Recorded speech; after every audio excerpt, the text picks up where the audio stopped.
Test 10, 9, 8, 7, 6, 5, 4, 3, 2, 1.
Good morning. If I could ask everyone to take their seats, we're going to begin our meeting of the board of the TTC.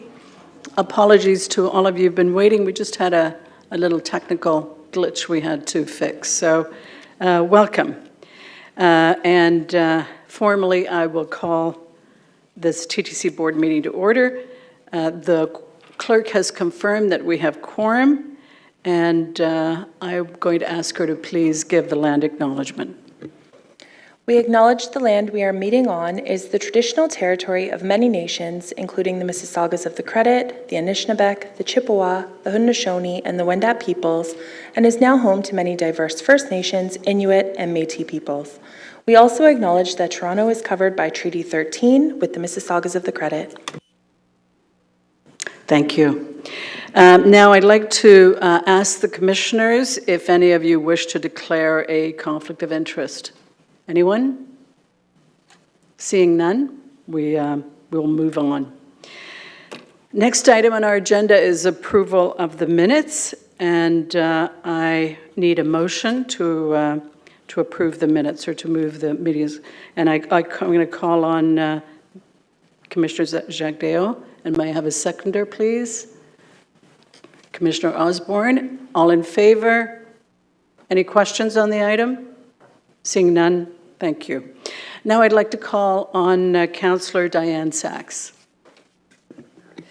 Yes, I just want to acknowledge the extraordinary work of TTC staff over the last 24 hours.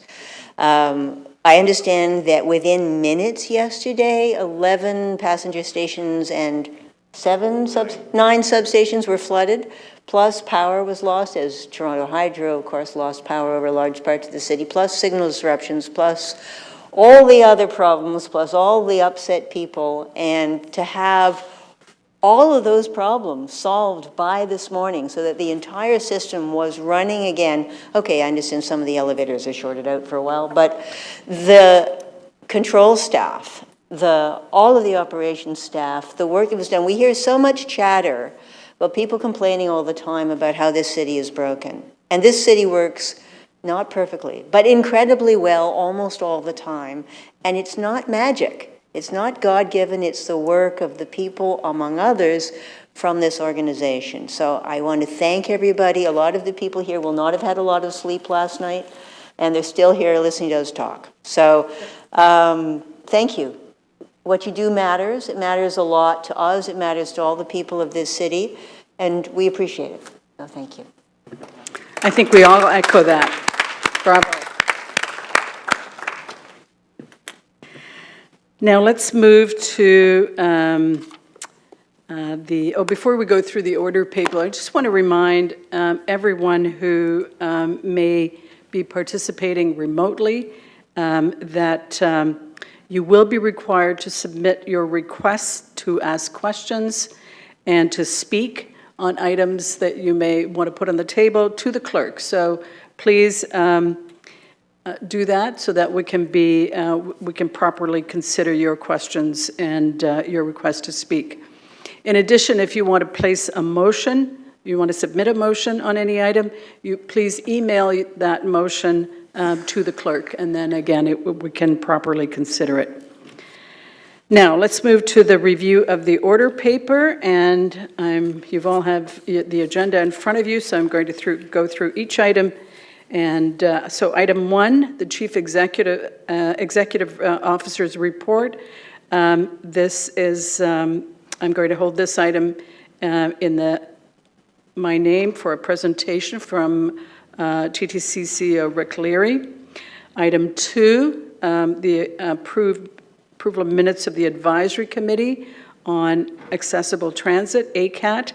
Both the general monthly meetings for April 25th and May 30th. I'm going to hold this item for a presentation from the ACAT chair. Item 3, prioritizing TTC asset state of good repair to keep the system moving reliably. The 2025 capital budget outlook. I will hold this item in my name for questions of staff. Item 4, the update on TTC's partnership approach to community safety, security, and well-being in public transit. We have a speaker on this item, so I will hold it in my name. Item 5, fare modernization annual update. We have a speaker on this item, so I will hold that in my name. Number 6, item 6, fare compliance action plan. We have 4 speakers on this item, so I will hold this as well. Item 6, Fair Compliance Action Plan. We have 4 speakers, so I will hold that. Item 7, Transit Network Expansion Update. I will hold this item in my name for questions of staff. Item 8, Contract Amendment Design and Supply of Low-Floor Light Rail Vehicles. Would anyone like to hold this item? Seeing none, may I have someone to move the motion? Councillor Ainsley, I'll move it. Sorry? Was it? Councillor Did Ainsley, I miss? I'll move it. Did I miss a? Councillor Ainsley, you're moving. Thank you. Seconder? Commissioner, we don't need it. We don't need. I have to be schooled in running meetings, obviously. So, all in favor?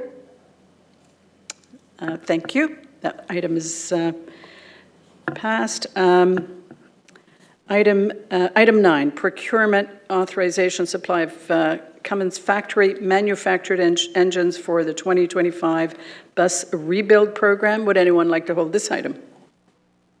Seeing none, may I have a motion? I'll move it. Commissioner Stephen Osborne. All in favor? Thank you.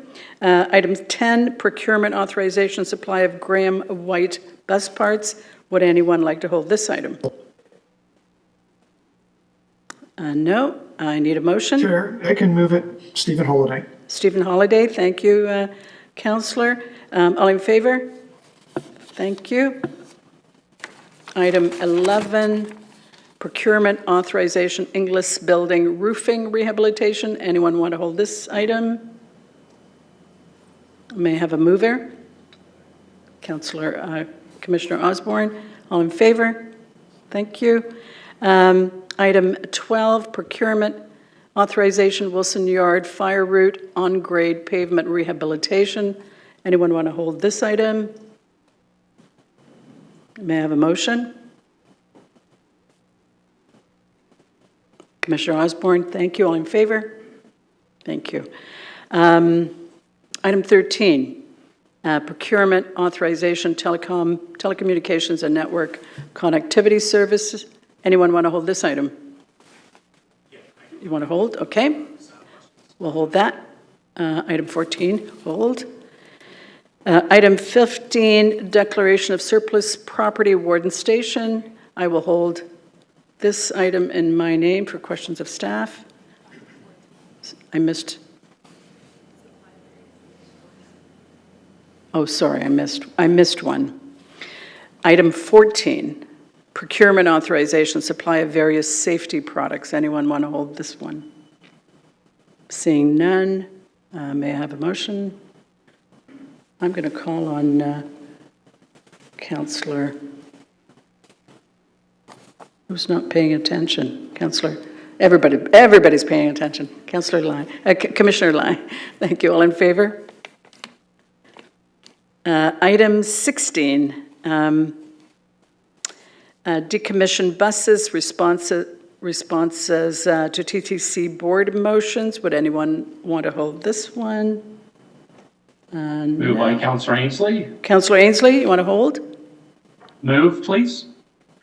You're moving? Okay, thank Yes. you. All in favor?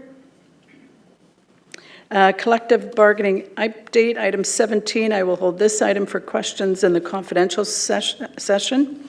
Item 18, notice of motion, TTC Board Committee mandates by Chair Jamal Myers, seconded by Commissioner Diane Sachs. I will hold this item in my name. External counsel update. Would anyone like to hold this item? A motion, please. Commissioner Jagdeo, all in favor? Thank you. Okay, we've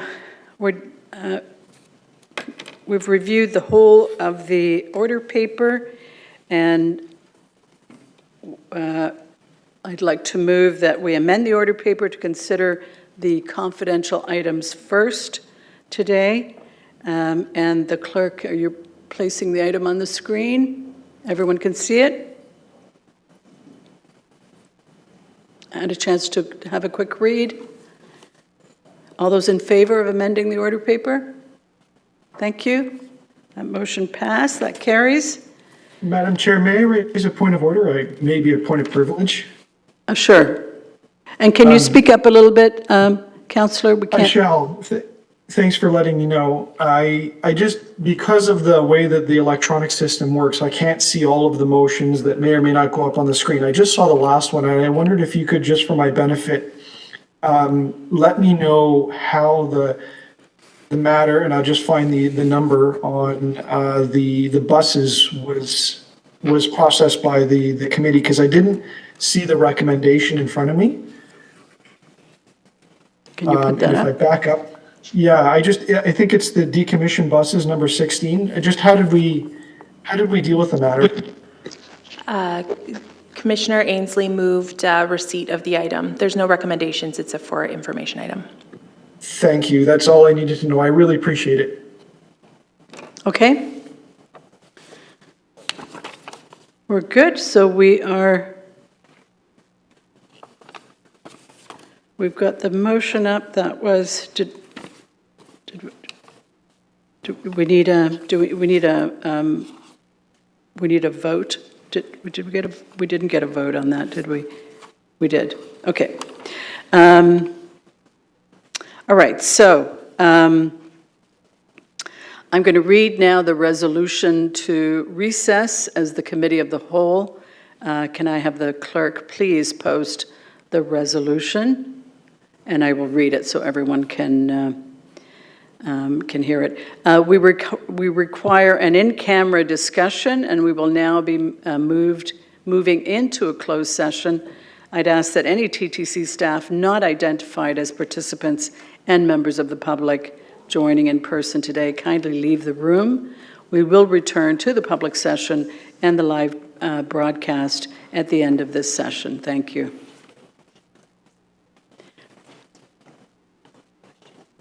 There's a question.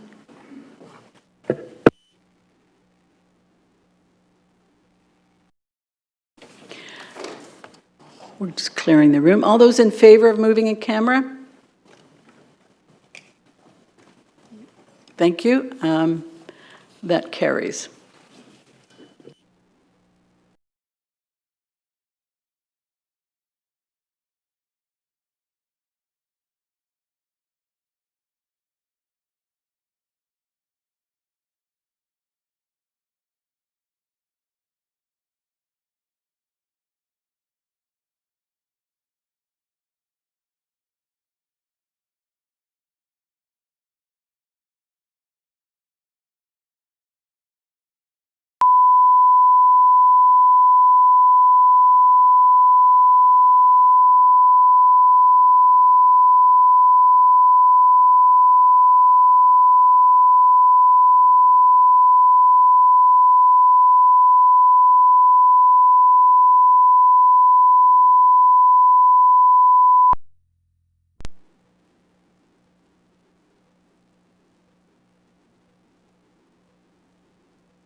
Members, we are back in public session.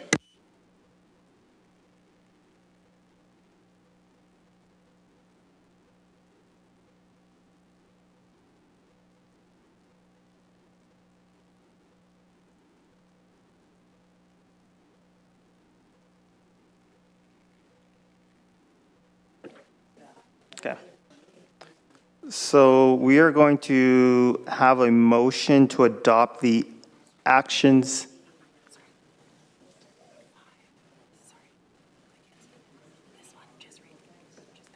So we just, we just considered the collective bargaining update in camera. Can I have someone move the report recommendation? Commissioner Jagdale, thank you. All those in favor? Carried. Commissioner Sachs. Thank you. I want to make a motion to reopen item 19, please.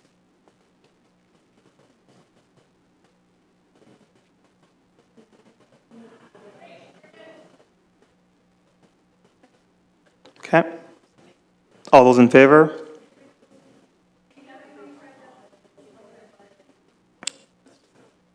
Motion to adopt the actions taken in camera, and we will have a recorded vote.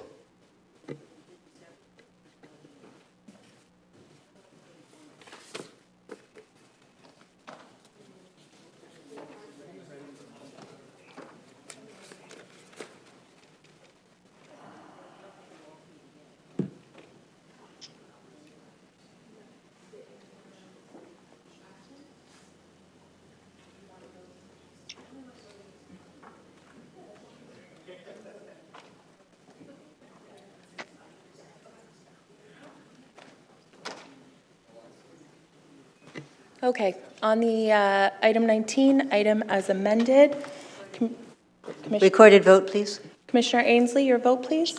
In favor? Vice Chair De Laurentiis, In favor? Commissioner Holliday, In favor. Commissioner Jagdeo. In favor. Commissioner Kim, In favor. Commissioner Matlow. In favor. Commissioner Moyes, In favor. Commissioner Osborne, In favor. Commissioner Sachs. Opposed. Thank you. Chair Myers, In favor. the motion carries on a vote 9-1. Thank you. And we will now break for lunch, and we will be returning. Is 2 o'clock okay? Half an hour? Okay.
So could I ask everyone to please take their seats so we can do a quorum call?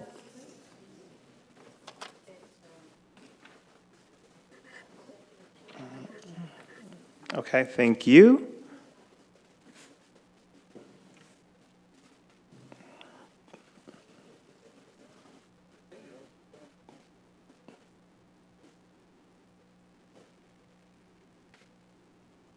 So the meeting has now resumed. Before we go to the CEO's report, I'm going to do some quick releases. Item 13, Commissioner Jagdeo, I understand you had your question satisfied? Correct, Mr. Chair. Thank you. Can I have a motion to move the report recommendation? Commissioner Jagdeo, thank you. All those in favor? Carries. Item 15, declaration of surplus property, Warden Station. I had my questions answered. Does anybody have questions on this item? Nope. Item 15, declaration of surplus property, Warden Station. No? Okay. I will move a motion on this item to adopt the report recommendations. All those in favor? Opposed? Carried. And then item 18, did anyone have questions on this one? This is the notice of motion, the TTC Board Committee, to review the TTC Board Committee mandates. No? Okay. Seeing none, may I have a motion to adopt the item recommendations? Thank you, Vice Chair. All those in favor? Opposed? Carried. Thank you. Now we will go back to the item 1, the CEO's report, July 2024. Over to me, Chair. Oh, yeah. Sorry, I was like, where is he? Thank you very much, Chair. Today was a good day this morning, right, Chair? We had a lot of fun. I'm going to get to that in a few minutes, and I'll just give my opening remarks. So I would like to say welcome to the Chair, the Vice Chair, Commissioners, as well as our YouTube viewers and participants to today's board meeting. Yesterday, I'm going to start out by talking about yesterday's Toronto experienced an unprecedented rain event. You know, and I'll tell you, managing through these extreme events, weather events, is becoming a regular part of our business. You know, I was talking with Councillor Fletcher earlier and many others while we were at Greenwood and talking about these 100-year events happening every 5 or 7 years somewhere. It's getting tough on us. I can tell you that as we've committed through the corporate plan, we're taking systematic climate mitigation and adaptation studies that will inform measures to harden transit infrastructure against increasingly frequent and severe weather events. I do want to thank and say thank you to our customers for their patience yesterday, because we know that it could be very frustrating. But more importantly, I would also like to give my deepest thanks to all the TTC employees who worked day and night to ensure that we delivered full, regular service across the network this morning. And I'm going to say there were many examples yesterday and into the night where our employees went well above and beyond. And I'm going to give you one example here. One of them is with our Wheel-Trans team. Last night, a request came in about 8:30 that there were 71 residents of a nursing home in Mississauga, and they needed to get to a location with power. By 8:45, we had 4 Wheel-Trans vehicles on the road. Our staff worked well past midnight last night with assistance from the paramedics to move all these individuals to safety. You know, so those who worked at Wheel-Trans last night and yesterday afternoon, I want to say thank you for keeping Toronto, and in this case, Mississauga, moving. I also would like to say a special thank you to Mohammed Sheikh, who coordinated all the events for that undertaking. So thank you. I'd also like to take this opportunity to introduce, changing topics, opportunity to introduce commissioners and the public to the TTC's newest executive member. I'm going to say I'm pleased to welcome Josh Cole to his first board meeting as our new Chief Strategy and Customer Experience Officer. And Josh just started on Monday, the 15th. So welcome, Josh. I saw Councillor Sachs clapping. Do you want to go through a clap, Councillor Sachs? Thank you for that. I'm going to say Josh is no stranger to the TTC and the City of Toronto, but I will tell you that his wealth of experience here and with several other large major transit cities across North America that I've talked with and worked with, I know that Josh is going to help us to better serve you as a board as well as our customers, so that's going to be huge, and I'm excited that Josh came on board, so thank you, sir, for that. Commissioners, I would also like to begin today to talk about, or give you an update on a couple of recently high-profile issues. The first one is the service that we provided on Spadina Ave. Now, earlier this month, the TTC modified the 510 Spadina bus replacement service to improve reliability by diverting around the heavily congested Front and Spadina intersection during afternoon rush hours. Now, while this has resulted in great improvements, we're also recognizing that the diversion is causing some challenges for our customers with mobility issues, and we are addressing that with vehicles there and staffing assigned. But with that, I want to say that we're very pleased that with Deputy Mayor Malik's proposal to create a new temporary bus lane on southbound Spadina between Richmond and Lakeshore, we're going to see some changes. So the city is also planning to add some traffic wardens to make the buses more of a priority in that area. And if approved at the council on July 24th at the meeting, we will then be operating on a new lane that provides right-of-way for buses. So that's excellent news. I want to say thank you to the Deputy Mayor for helping us get that work done. Now regarding fare evasion. A Fare Compliance Action Plan is another issue I want to draw your attention to. This plan was discussed at our audit and committee earlier this week, and we'll provide you with an update on our efforts to reduce incidents of fare evasion and partial payments. We already know that combined, the TTC is losing more than $140 million due to individuals not paying their full fare. Now, the report before you presents a comprehensive plan and timelines, including work done to date and other initiatives already underway. We're proposing a measured, equitable, and balanced approach that includes education, awareness, and enforcement. We know that fare evasion is a challenge faced by transit agencies all over the world, but we need to do more to recover some of the lost revenue that could be used to better our service. So we're going to work with that, and I look forward to talking on that report. Now we'll move on a little bit more about talking about this morning. The defining issue that I'm going to highlight for you is actually some good news that we learned earlier today. This morning, I was pleased with Mayor Chow and the chair to meet with Prime Minister Trudeau and Finance Minister Freeland on a tour of Greenwood Yard, where we confirmed that the federal government would begin accepting applications for the Canada Public Transit Fund, and it begins and it'll open today. This is significant, as the fund is the mechanism through which we can secure federal funding for the purchase of trains on Line 2. The establishment of this fund is an example of great progress that's been made to advance important capital funding for public transit. It's a result of positive relationships between the governments, the TTC, and other transit agencies.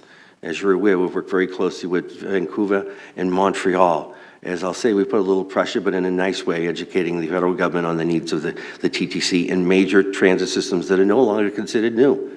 They're older and over infrastructure. So with that, I'd just like to thank the City of Toronto and the Province of Ontario for already committing to this project. And I'd let you know through discussions over the last 18 months, I am optimistic that our application will be successful and that we'll be able to issue the RFP for the new trains come this fall. And I'd let you know that in September, we will be bringing a report on the status of the Line 2 trains and the ongoing efforts with the federal government. So with that, what I'd like to do now is just take a moment, and I'm going to ask Bem Case, our Executive Director of Innovation and Sustainability, just to take a few minutes to discuss what we're doing regarding the RFP for the new trains. Thank you, Rick. The new subway train program is a $2.27 billion investment to replace 55 aging trains on Line 2 and supply 15 trains to open the Yonge North and Scarborough subway extensions. The contract will also include options for the additional trains needed to accommodate future growth. The decision to invest in this program is a once-in-a-generation opportunity to ensure the steady good repair of the city's integrated transit network and to significantly modernize the customer experience. Given its strategic, operational, and economic value, over the past few years, we have conducted extensive reviews of other large-scale rail procurements worldwide. Through this exercise, we have analyzed and adopted best practices for both the commercial and technical requirements. Through a balance of best practices and our own sustainable innovations, we are confident that the request for proposal as currently drafted will only improve upon our Line 1 Toronto rocket trains, which have proven to be among the safest and most reliable in the world. However, as outlined in this month's Hot Topic, this multi-billion-dollar investment in transit will deliver a number of additional benefits beyond just the operational. We will touch on each, or I will touch on each of element to give the board, our customers, employees, the public, our funders, and other interested parties a measure of confidence in the way forward. The procurement will have a strengthened Canadian content requirement within the bounds of the Ministry of Transportation's transit vehicle procurement policy. It is intended to ensure that the investment is made in Canadian jobs and the Canadian supply chain. We'll enhance network security against cyber threats throughout each stage of the procurement. We will incentivize investment in equity-deserving communities. Given that we are looking for a sound partner on whom we can depend for the next 4 decades, we will assess proponents' past performance and current capabilities. We will extend our environmental stewardship throughout the train's entire life cycle by minimizing upfront carbon, and eliminating operational emissions, and maximizing end-of-life recyclability. While our proposals on how to drive these priorities through the contract is commercially sensitive, in September, as Rick just mentioned, we will return to the board with a confidential report that provides more details so we can discuss the opportunities and risks of each element. With your input and direction, we will set the terms and launch the procurement in the following month or so. I conclude by making clear that we intend to hold an open and fair procurement process that encourages market participation, encourages cost competitiveness, and prioritizes the overall operational, social, economic, and environmental value delivered through this significant investment. Thank you very much, Bim. I appreciate that. As you can see, when we talk about putting an RFP out to buy trains, it's not just going to buy a train anymore. We have to be very in-depth in our thought regarding cybersecurity. How is Canadian content to the economic impact of the region?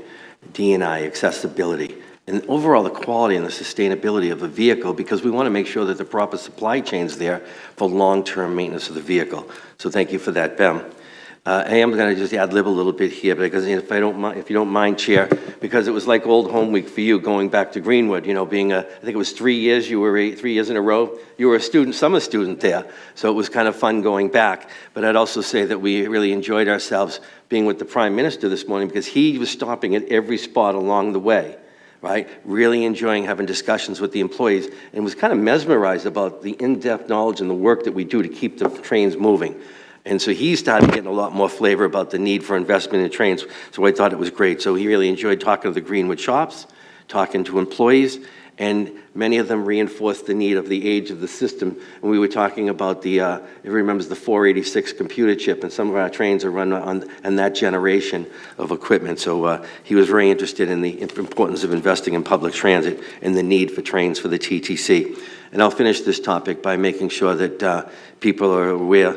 This was, I'm going to say, greater than an 18-month effort, and I want to thank Karen Thurbin for her work and her team's work, working with the federal government all along, and then more recently in the last 6 to 8 months, when the federal government was talking to us about how you would prepare the grant application process, what would be needed. So Karen worked very closely with them right up till today to make sure that the announcement was positive and good for public transit across Canada. And so thank you, Karen, for that. Without you and your team, we wouldn't be here today. Very proud of the team you have. I'll move on. Commissioners, as you're aware, on August 1st is Emancipation Day, and the TTC is proud to once again facilitate the annual Underground Freedom Ride train ride to mark this important occasion. Now, this special event marks the role of the Underground Railroad in Canadian history and will be held on Line 1 with a ride from Union to Downsview Park on Wednesday, July 31st, and it starts at 10:30 p.m. It's a very enjoyable event, I would say. I'll let you know. The Blackhurst Cultural Center hosts the symbolic midnight ride to usher in Emancipation Day. Activities of celebrations and the public events include singing and poetry readings and drum playing. I have a lot of fun on this one ride. You know, recognizing Emancipation Day reminds us again of how important it is to address anti-Black racism and to wipe out discrimination in all forms once and for all. And although I'd like to say that we are making progress, I do acknowledge we still have work to do. Now, a nice note, yesterday Presto had the announcement that they introduced its new Presto card on the Apple Wallet as the latest way for our customers to pay their fare on the TTC and other transit agencies in the GTHA through the use of Presto.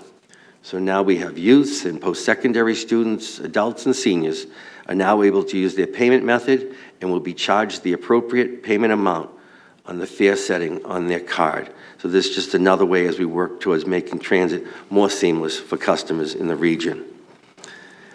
Now, earlier this month, I was pleased to be joined by TTC Commissioner and Councilor Sachs to officially do the ribbon cutting at our new second exit, or entrance we could call it, at Museum Station on Line 1. Construction began at that location in August of 2022 and was finished in May.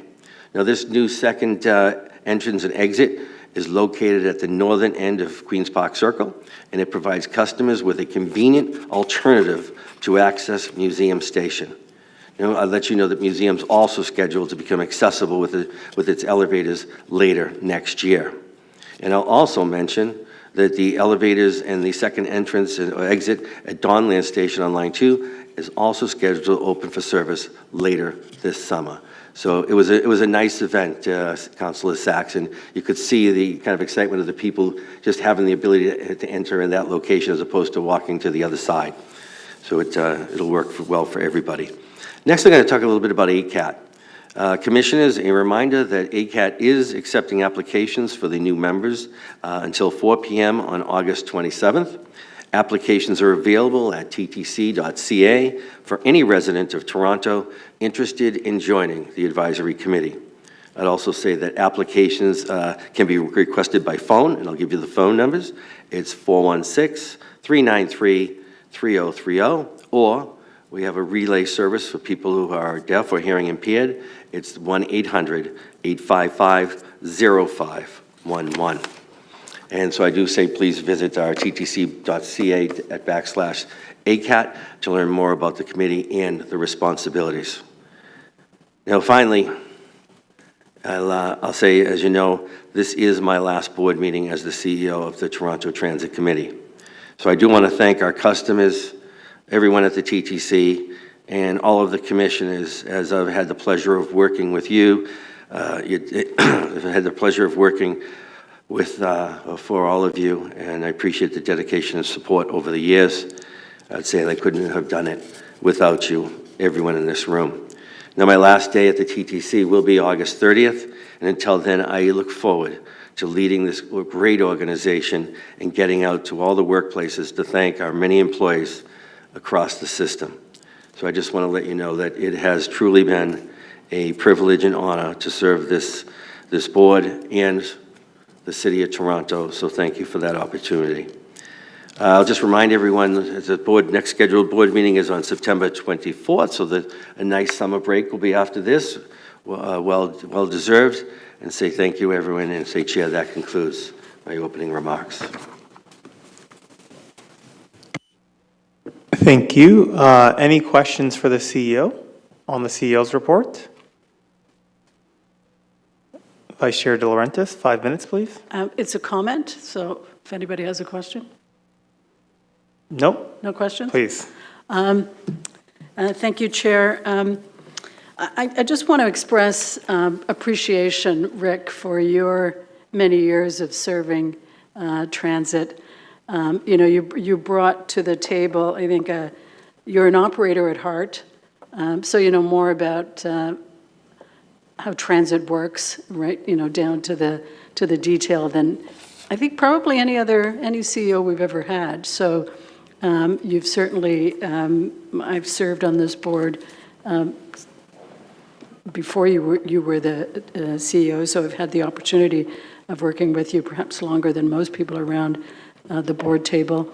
But I've appreciated your, educating me on how transit work. I never realized I could actually learn so much about transit. But I also, want to express appreciation of the fact that you help shine a light on the major issues that, from a governance perspective, we really have to pay attention to as a board, and that's on the state of good repair, the money required to make sure that we have a state of good repair, the capital budget, the unfunded capital budget, which so we no longer have the excuse that we didn't know what we were supposed to be paying attention to. So thank you for that. But I think it's also kind of serendipitous. I think that this morning you came from a visit to the Greenwood Yard with the Prime Minister and the Minister of Finance, and I realize this is pending federal funding. But the other thing that you were a master at, I think, was just raising the awareness of the funding needs of the TTC with the various levels of government, with the federal government, with the provincial government, and really making them understand the importance of transit to the city. It's what moves people through the city. That means, moving people means that it makes Toronto, it translates into a more vibrant, more healthy, certainly economic healthy, but also more socially healthy city. And because of the size of the city of Toronto and the importance of the city, that means it translates into the vibrancy and economic health of the province. So I don't think people were often aware of what you were doing because you did it behind the scenes. You're a great background guy. I mean, you really, you do it quietly. You did it quietly. But I think you raised a level of awareness which will serve the people of this city really well. So I just want to thank you and wish you all the best in your next career. And again, just thank you again. And I feel like I've always been a transit rider, and you just increased my passion about riding transit, which, by the way, as board members, we should all just make sure that all of our friends, all of our relatives park their car and just get on transit. Thanks, Rick.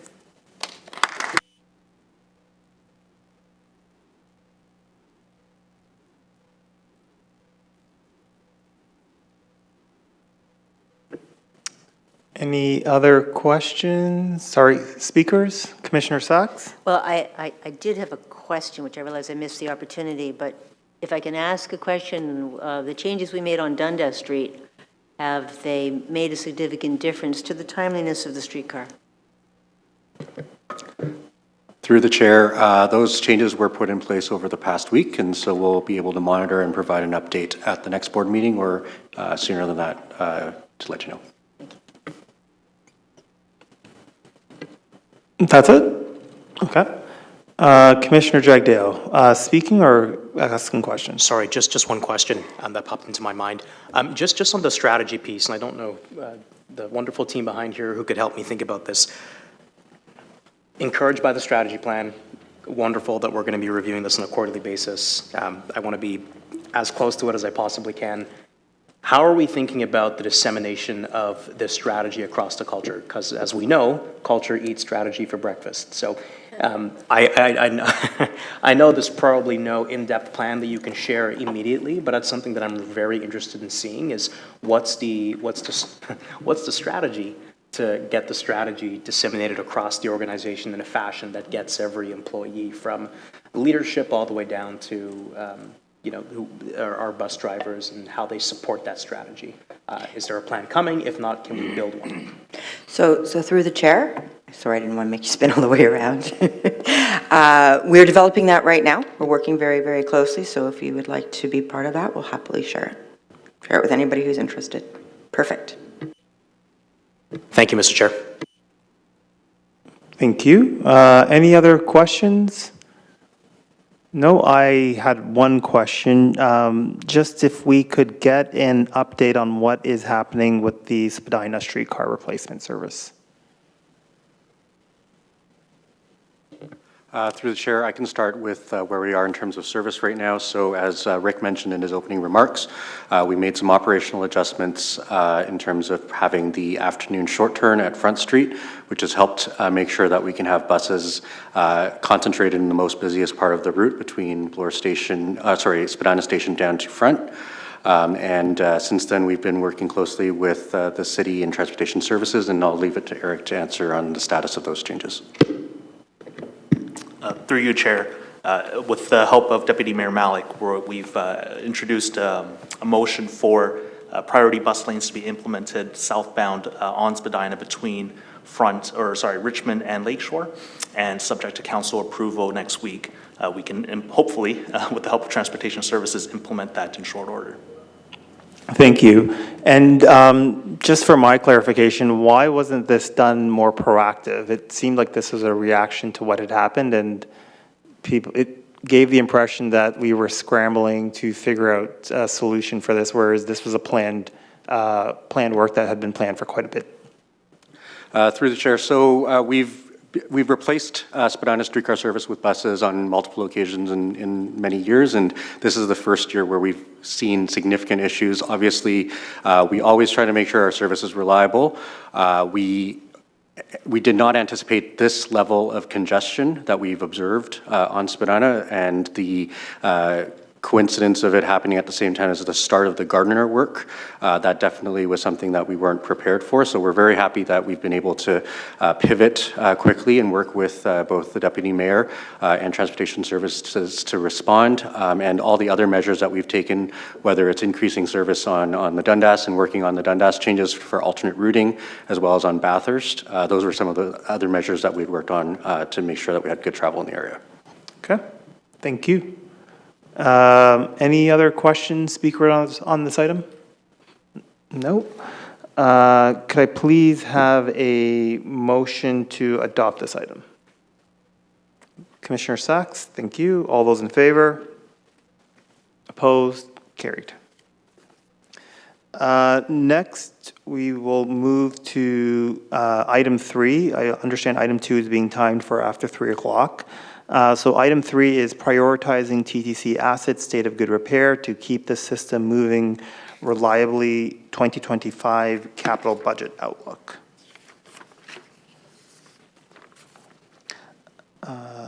Before we move to questions, the CEO has some remarks on the item before us. Thank you very much, Chair. On this report, I thought it was important or timely that we bring this to the board because, as Commissioner De Laurentiis had mentioned earlier, when we talk about the needs of the TTC and the capital funding in the TTC, it really becomes critical that people are aware of the steps and the direction that the TTC is going in, or the potential direction that the TTC is going in. There are a number of charts and graphs in this report that show the success that's been made over the last, I'm going to say, 12 or 14 years.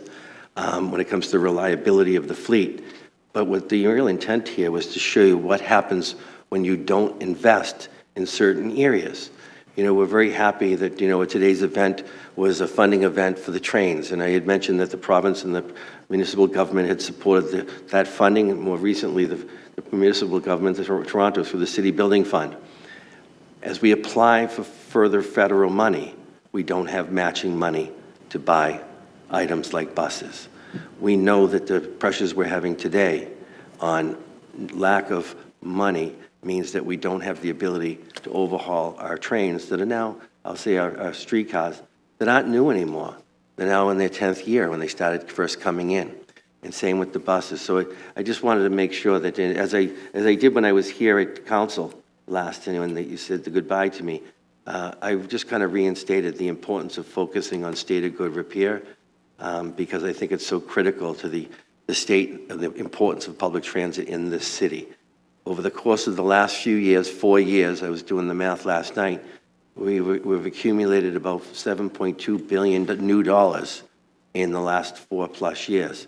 And when we find out in the fall and the federal government gives us this almost $800 million, that'll be $8 billion new money to the TTC in 4+ years.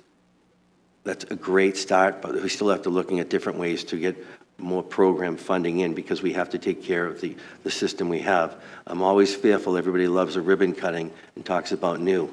But for me, I've got my most enjoyment about maintaining what we have to a high standard. I think you saw that today, Chair, with the frontline staff, so proud of fixing things in the premier and the mayor as well. I just remind you of that because this document really lays out for you that what can happen if the funding doesn't come forward. So I'll leave it with that, and we'll take any questions.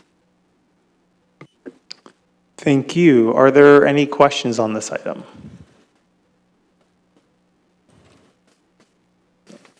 Commissioner Holliday, thank you. 5 minutes, please. Thank you. I think it's in reference to a motion that's in the works that you should be able to see shortly. I just wanted to talk a little bit about, if possible, some of the long-term plans to harden our infrastructure, just in light of some of the flooding and things that have happened recently. I know there's a lot in the media, but it's not the first time where we've seen flooding and so on. And I just wondered if there's some long-term plans about that. Through the chair, yes. So we've undertaken a number of studies, and we're already getting information back from these studies to tell us what the scope of work should be to harden our infrastructure at stations and major maintenance facilities. So we're going to be building the beginnings of an ask with a dedicated line for enhanced resiliency through this year's budget cycle. Sorry, what was the last point? It was a dedicated... So a dedicated line in the budget submission for the 2025 budget cycle to start addressing those mitigation efforts. And we'll continue to be doing these studies probably for the next 2 to 3 years. I mean, it's a big system. There are a lot of different assets. Some of their assets are owned by TTC, some of the assets are owned by the city and others. It's very complex. But we have a series of studies, as I mentioned, that will be happening over the next while. As information comes out of these studies to inform the scope of work that we should be undertaking to harden our assets, we'll be building it into the budget. So we share a lot of facilities with, say, Metrolinx, and we integrate with other transit systems within the jurisdiction of the 416 or outside. And I just wondered how these plans align with those jurisdictions. So the scope of work for the study, what we've done is made sure that, and it's AECOM, so the engineering firm is not going to consider, frankly, who owns the assets, but simply where are the vulnerabilities. And then as a next step, we figured out who owns assets and then who needs to do what. So, regardless of whether we're talking about an interchange station where we've got multiple transit systems servicing it and the assets are owned by different parties, or if you're talking about an underpass within the bounds of the City of Toronto, or you're talking about a fully owned TTC property, we're going to identify all those vulnerabilities, and then as a second step, figure out who needs to do what exactly. Okay, and not straying too far from the subject of this particular report, our assets are contained within an emergency plan to deal with events such as a heavy rainfall. Could you tell me a little bit about the other jurisdictions that you liaise with to ensure that these assets are protected? And in doing so, we provide very good customer experiences. Yeah, I'll call on somebody from operations maybe to help ask a question how the day-to-day integration is, because I'm really looking at the systematic hardening of the assets.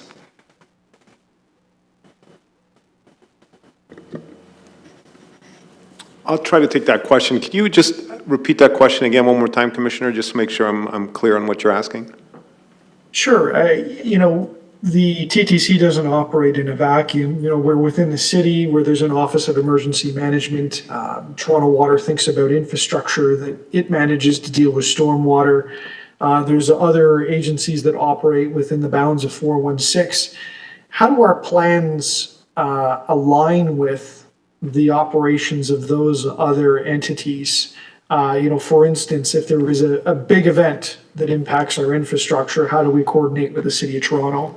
Okay, so thanks for the question through the chair.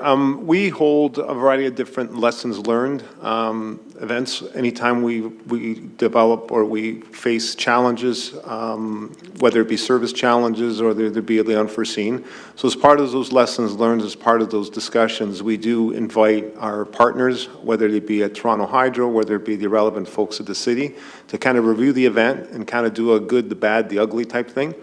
And then ultimately, we do take some lessons learned from that, and sometimes they're quick wins, low-hanging fruits, other times they're not so. So we go back and continue the collaboration. If it becomes a budgetary issue, we try to deal with it through the budget. I hope I've answered your question.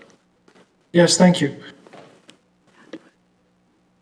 Thank you, Commissioner Holliday. Any other questions on this? Commissioner Sacks and the Vice Chair, please. Yes, thank you.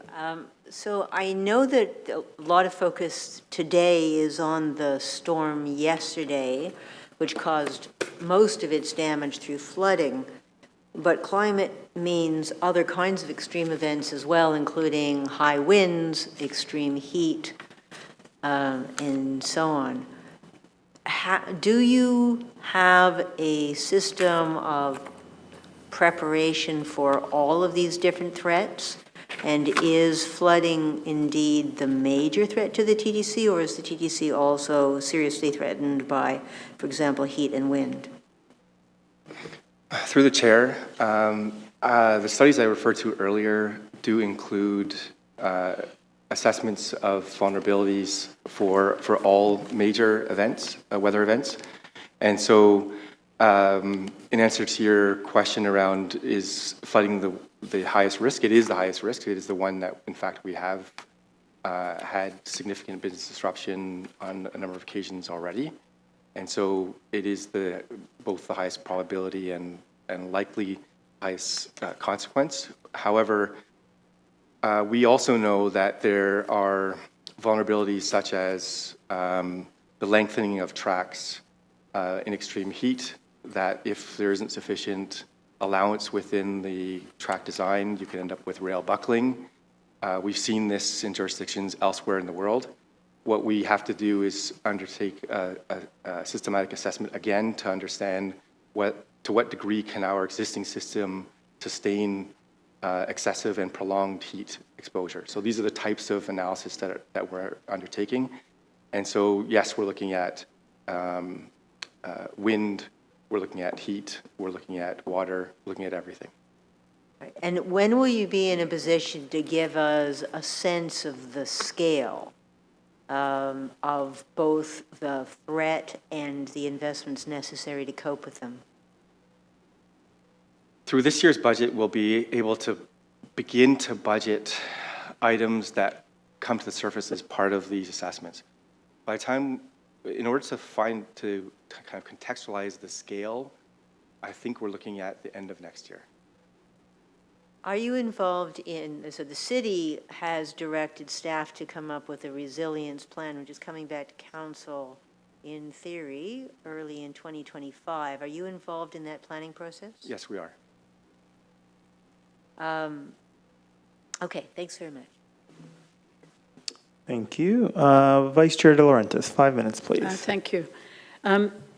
One of the uses we're going to make of this report is to forward it to City Council, Government of Canada, and the Province of Ontario to provide them with insight into our needs, critical needs.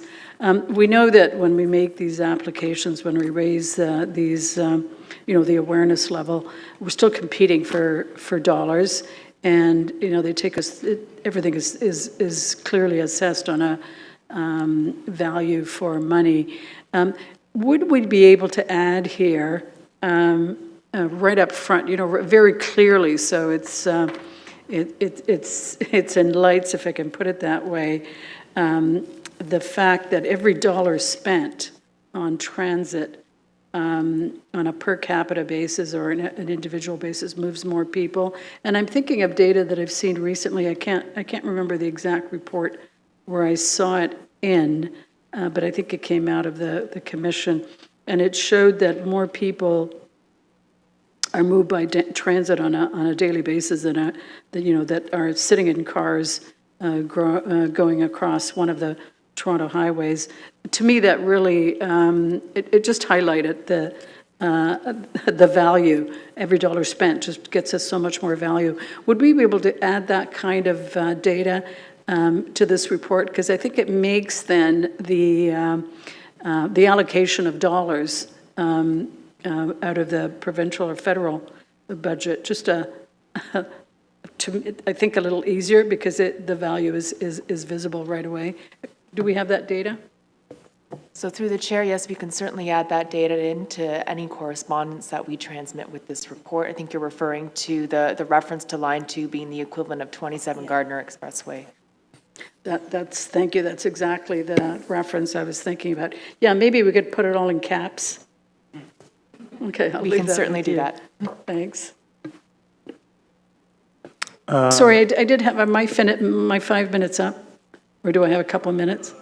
You have 2 minutes Okay. and 17 So seconds. one other quick question, and I think I know the answer to this, but, and I know we collaborate with other organizations in putting, transit organizations in putting our case forward, but, we're connected at the hip with Metrolinx, and is there, and perhaps this happens in the back rooms anyway, but is there a more visible opportunity for us to collaborate with them and to publicly show the reliance between the two? That is, that Metrolinx needs TTC to be in a state of good repair and vice versa. Is there that opportunity? Again, it underlines the importance and the value and the fact that, every dollar the province sends to TTC is in fact enhancing their own asset,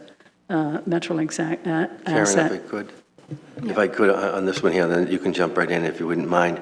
Metrolinx was tied at the hip with us when we did our Line 1 strategic plan of overall needs, when they talked about the expansion, the need for new maintenance facilities, and the need for trains. So they've been very supportive of us on getting the word out about state of good repair, and they were very helpful with the ministry when it came to getting the almost $800 million from the province to help support buying the 55 trains. So they've, Phil has been committed to working very well with us along those areas. Karen, if you want to take over from that. I mean, I think that was pretty succinct to the point. What I would also offer is, sorry, there's some echoing. With the Permanent Transit Fund, the Metro agreements is one of the streams that's in there. There will be a lot more close collaboration between us, MTO, and Metrolinx because of the integration of the network that is required to lay out the long-term plans. Great, thanks. Thank you. Any other questions on this item? No? Okay. I just had a few questions. The first question is, was this report in response to the motion we had passed at the budget meeting?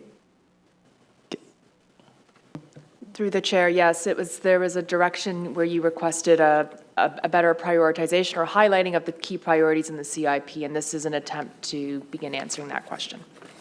Thank you. So I just want to say this vastly exceeded my expectations. So thank you very much for this. I thought this was really, really helpful. So my question is just on the platform edge doors. Was there a specific direction or motion from either council or the board to include this in the capital needs? Through the chair, there's been a number of directions. I can't reference the specific ones to look at platform edge doors, to study platform edge doors, and so an estimate was included in the CIP. But as you can see, it's an unfunded and it is referenced as an aspirational type project. And has there ever been a formal action from the board to adopt it and say we want platform edge doors in the unfunded capital projects? The direction's mainly been to study it, to bring back an estimate, and to reference it within our long-term plans, which is why you see it sourced in the CIP. But there would be further information that would need to come to the board, including consideration of where it sits within the prioritization.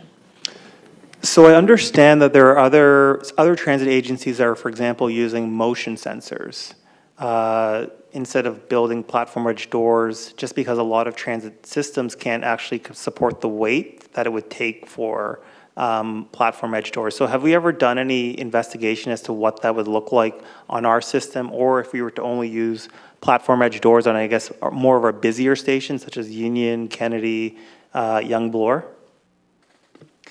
I'll take that question, Chair. Through yourself, no, we haven't looked at motion sensors at this point in time. We did go out and get a consultant in to look at the platform edge doors. And again, we're just finalising that report, and we'll be coming back later on this year with an update just to lay out the programme and the costs associated with platform edge doors. We certainly could take an action from today's meeting to look at sensors at the less busy stations and look at the busier stations, just putting platform edge doors. We also made a commitment under the Bloor Young project. We would be fitting platform edge doors on line 1 and enabling them for line 2 at this point in time. And again, if we do get the go-ahead with the trains in ATC line 2, then we would look at adding scope to line 2 for platform edge doors at Bloor Young as well. And if I may jump in, Gary, correct me if I'm wrong, on line 5, the light rail system in the underground stations, we are looking at the sensors as a means of stopping trains before entering stations. Through the Chair, that's correct, Rick. Yes, they are. They use sensors. Then again, maybe we could take the board out and let them see it. Yes. Yeah, we could take a visit to line 5. Right, because I know from the operating standpoint, we've asked about looking into that a little bit, about how to look at things differently. It still remains critical for the young employees and some of the major ones, as you know, Chair, right, for some of the, I'll say the January 30th, 2018 event, that platform edge doors at major locations is still the recommended worldwide. Thank you. So the $4.1 billion figure, is that if we were to include platform on edge doors on every single TTC station? Through the Chair, that's correct. So would it be similar, so would it be possible then to have the staff sort of further break that down into what are the actual stations that we definitely need platform edge doors? Like, I don't think platform edge doors are as much a priority on, for example, the Shepherd line, as they would be in the U, as those stations can get quite crowded. Would it be possible to just get a breakdown as like, what would be the places where we would definitely need platform edge doors? Where would they actually be feasible? And would there be a possibility of it sort of using alternate technology such as motion sensors in some of these less busy corridors to actually get maybe a more accurate reflection of like what this would actually cost? Through the Chair, we'll take that action to look at that and come back to the board at a later date. Great, thank you. Thank you. Are there any further questions? Seeing none, are there any speakers on this item? Nope. Okay. Pardon me, Chair. Pardon sorry. me, Chair. Yes, sorry. Commissioner Holliday, 5 minutes, please. Thank you, Chair. I do have a motion, if I could ask the clerk to present that. You'll have to forgive me, I'm being a little bit creative with the placement of this motion, but it is aligned with our State of Good Repair report, because it does speak to the protection of our infrastructure. But really, this is a follow-up to the rain event that occurred yesterday. I'd open my remarks by simply saying I really appreciate the work by everyone in making it through a really difficult time in the city. Like many people, I got caught in the commute home and was thoroughly challenged, but I think my observation was most people understood that a lot of rain fell on the city, and you can't expect it to not change things. But I think as a board, it's important for us to be cognizant of this, to think that, the storm like that hit in the middle of the day and changed everyone's plans and maybe left people stranded in places or having to rethink their plans. So I thought it would be valuable for us to have a conversation about this and look at things in a bit more detail. So I've proposed a few actions. I'd really like to talk about and identify, and I'm glad to hear in the questions that it is being identified, the specific action of hardening our assets in light of climate change and in light of threats that are posed by weather, such as heavy rain. I think that's an important thing to talk about and for us to understand what is being done within the context of all of the pressures that we have. I'd like to talk about the rain events and what we can learn from them and maybe learn a little bit about what happened. I'd also like to talk about our emergency plans and how we as an organization react to situations such as this. I'd like to talk about our integration with other agencies, and a great example was how we work together with, say, Metrolinx to deal with a situation where there's a station closed or the inability for vehicles to travel in a certain way. And finally, I didn't want to lose this point, but we are in a changing environment and climate. And I want to make sure that the assumptions that we're using about what represents a 100-year storm event or severe weather reflects the reality of the contemporary. And I think a lot of people would comment that rainstorms seem to be getting worse. Snowstorms maybe seem to be getting worse.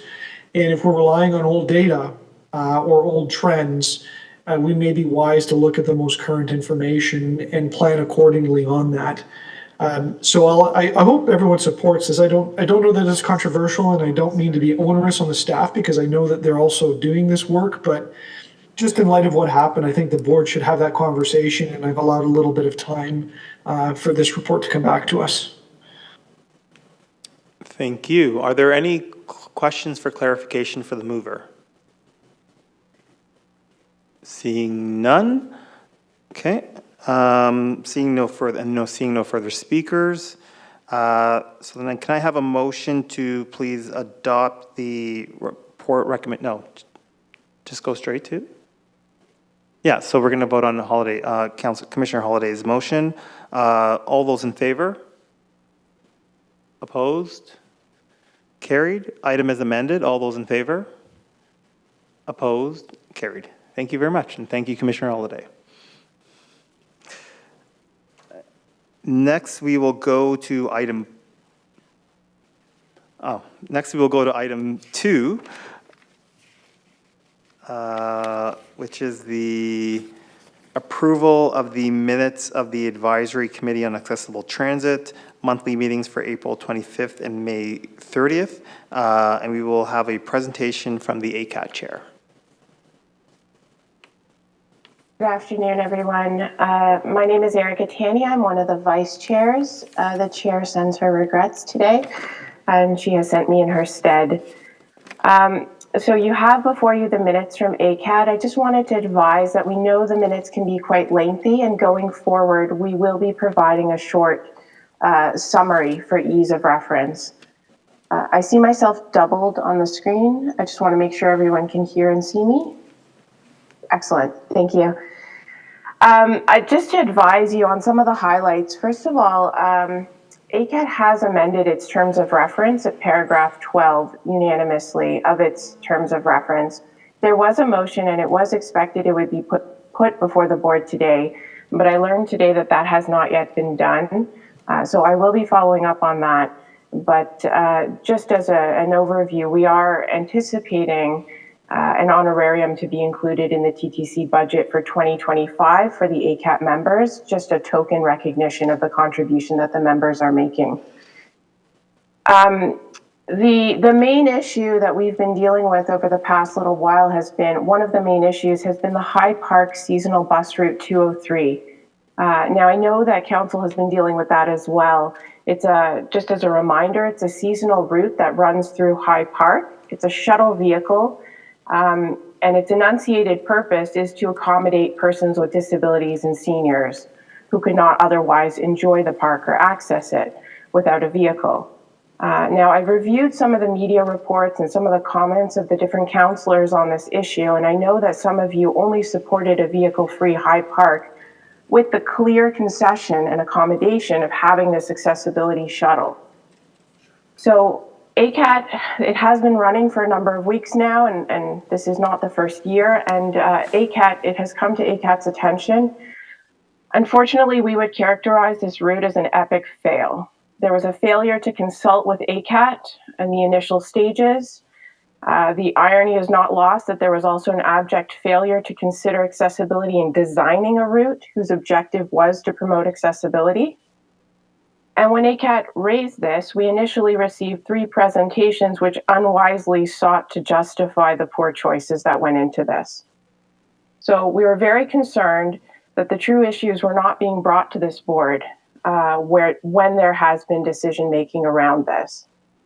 So the main issue is that this particular shuttle route has only serviced the High Park TTC station, which is a station that is not wheelchair accessible, whereas Keel Station, which is mere blocks away, is a fully accessible station. So in practical terms, that means someone who would have to take the TTC to Keel Station, exit onto the platform via the elevator, then take a Wheel-Trans connection to get to a point on the High Park bus route to get onto the High Park bus, which is enormously unwieldy. It's ludicrous in its design. So the ACAT's immediate ask was, and still is, that the routing of this accessible shuttle be to an accessible TTC station so that it can actually be used by our members appropriately and effectively. I have just been advised that this shuttle will now be rerouted through to Keel Station. And the expected plans are for this to commence at ideally the beginning, but next week. So ACAT is looking forward to this change. We're very encouraged that we're being heard. And we're hoping for the speedy implementation of this route change. And we know that the assessment of the ridership of the route will necessarily have to consider that until mid-July of 2024, it hasn't actually been a properly accessible shuttle. So we're hoping that the assessment of the efficacy of this route be appropriately analyzed when decisions are being, and that ACAT be included in the future when decisions are being made about this accommodation. Because otherwise our members just see a large swath of land that they simply can't access. That's High Park to us. The final issue that we've been dealing with a lot of, and it's quite timely to address it today, is that planned and unplanned route diversions and outages continue to pose a significant challenge for our members who can't always pivot when these circumstances occur. I heard this morning, one of the very first comments, there was a bit of an obiter comment about some of the elevators still being shorted out. I just want to highlight that's a priority. What that means is that platforms and stations are just no-goes for our for ACAT clientele, for seniors and persons with disability.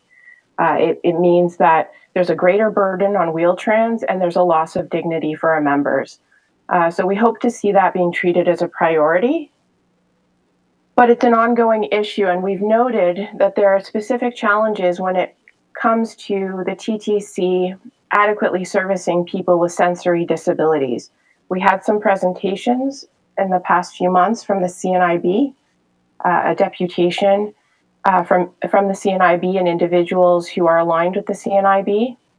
But persons with visual or hearing impairments have particular difficulty navigating the TTC because, as one example, when there is a route change, it's noted by posting paper signs and it's not picked up by the telephone system that announces the next bus. So the result is you can have individuals with visual impairments who are standing and waiting for a vehicle that is never going to come. We have a similar problem with the implementation of the far side bus stops, where individuals with visual disabilities can't locate where the stop is. They can't find it. And that also poses a challenge for people with mobility challenges.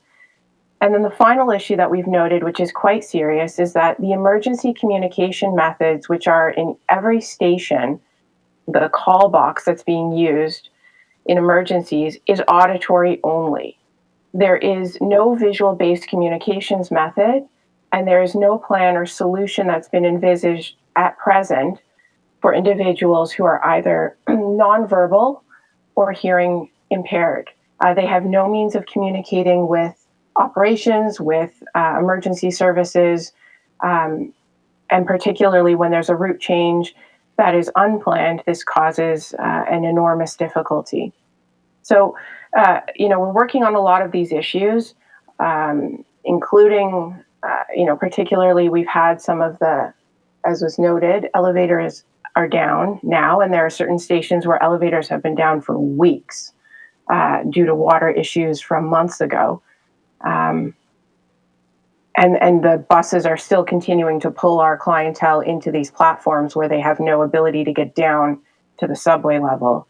So we're working with, on some solutions that involve communications and transit operations. We're trying to address this in a multifaceted manner.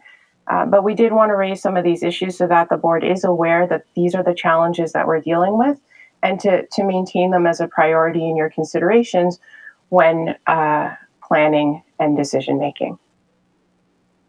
So subject to any questions, those are my comments. Thank you. Are there any questions for the presenter? Commissioner Sachs, 5 minutes, please. Yes, I just wanted to say that we do know how important the elevators were. My comment was simply that I was talking about the extraordinary work that staff did to trying to bring the system back. I know that they know that elevators are important for many people, and so I just want to say we heard you, we know it matters, staff know it matters, and we're doing the best. Thank you. Thank you. Commissioner Matlow, 5 minutes, questions. Thank you. I'm going to have some similar questions for TTC staff as well. But I want to understand from your conversations at ACAT with respect to High Park in particular. I remember when the High Park movement strategy was discussed, there were concerns raised by some residents about accessibility to the park, because unlike many of our parks, it's a really big park, and a lot of the amenities are in the interior of the park, and people want access to it. So when a decision was made to limit vehicles, in particular on the weekends, and I understand that part of the strategy is to expand on that. Was there a commitment made to you at the time? Was there direct engagement by either the local councillor or TTC staff or park staff or perhaps all of above about ensuring that the shuttle bus would not only be running well and accessible to you and be part of the strategy, but also go to a station that would then be accessible to you when you arrived at it or got off of it? That's an excellent question. I have gone back through the minutes. I think it certainly was initially brought into being at a time when I was not on ACAT. So for that reason, I have gone back and looked at the minutes. I did see a suggestion in the media reports that there had been consultation with individuals who are familiar with accessibility, but I see no comment in prior ACAT reports that it was ever addressed with ACAT. So I parenthesize those comments in that I wasn't on ACAT at the time initially. But you don't see any record of it? I see no record of it. I see no record of it, and initially when we raised it, we were, particularly this year, very disappointed with the response. We're pleased to hear that that's being corrected now. It is mid-July, and there are certainly other times of the year. I can advise personally, I had attempted to see the Cherry Blossom Festival, and it was a no-go zone. There was no shuttle at that time. I found it easier to go to Washington, D.C. In the past than to go to High Park for the cherry blossoms. But I see no record of it, and when we raised it as a concern, we had some concerns about the manner in which it was being addressed or not addressed. Could you expand on that? When was it that you first brought it to the TTC's attention? This was raised with us a number of months, it was an ACAT member who raised it a number of months ago, and then it's been permeating the conversations in ACAT for the past few months. There was a presentation that was provided by TTC in the general ACAT monthly meeting, as well as, I believe, the communications subcommittee meeting and the Wheel-Trans subcommittee meeting. So there was a presentation that was made 3 times, and it really was just a series of platitudes or justifications. I think there was certainly reference that issue had been brought back to council here, and there had been a concern about running this route on a 30-minute timeline, and that it had been brought back a few times to this board. And our concern was that the comments from ACAT was not having the opportunity to make meaningful comments on this. And so we've been looking at this issue for a number of months now. It's come to our attention, and once we raised it, and we've received now 3 presentations over the past 2 to 3 months, I would say. And what was the rationale that you received once they decided to change plans and move to Kiel? If they said many months ago that wasn't something they could do, and they were giving you, in your words, platitudes or suggesting that they couldn't do that, if I hear you correctly, then what changed? What was the explanation? So there were 2 explanations that were given. It seems that there's not a lot of motivation behind having this route. It feels forced upon the TTC, and that there was no alternative. There was a study that was conducted which showed low ridership, and there were 2 reasons that were proposed for the low ridership.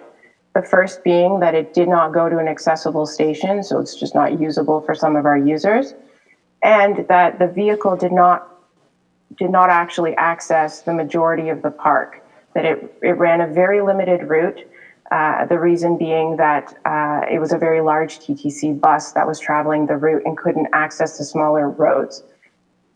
This year, it is a rebranded Wheel-Trans bus. It is not a Wheel-Trans service, but it is a Wheel-Trans vehicle that is rebranded, that is moving through the park. So it's a smaller vehicle, can accommodate, can pass through smaller routes.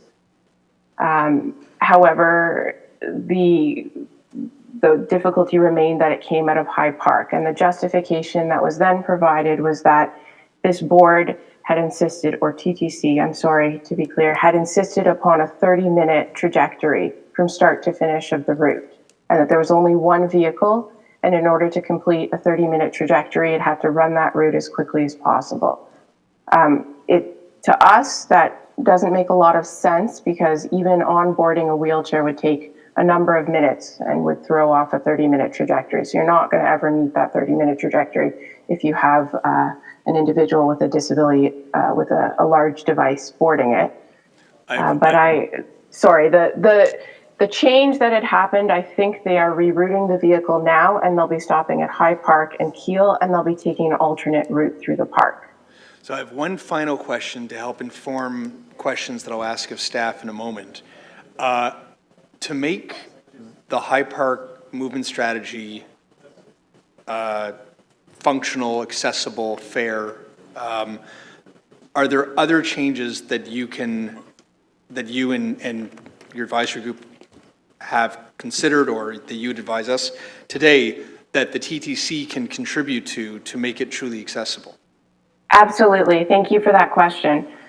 The first ask was that there was an immediate stop at an accessible station, so Kiel.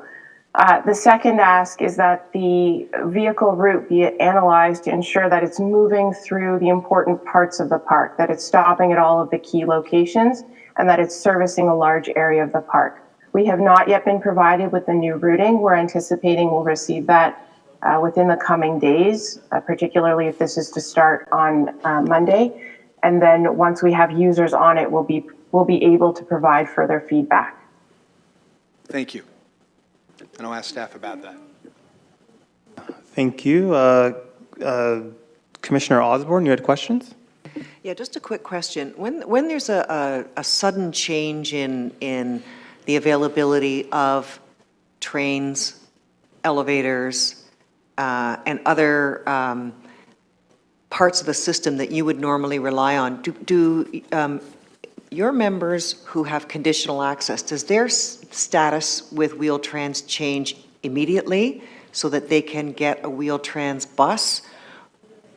Or is there some kind of, I don't know, I'm just curious, when something like yesterday happens, are we able to respond in a way on the spot to meeting as best we can in the circumstances the needs of your members?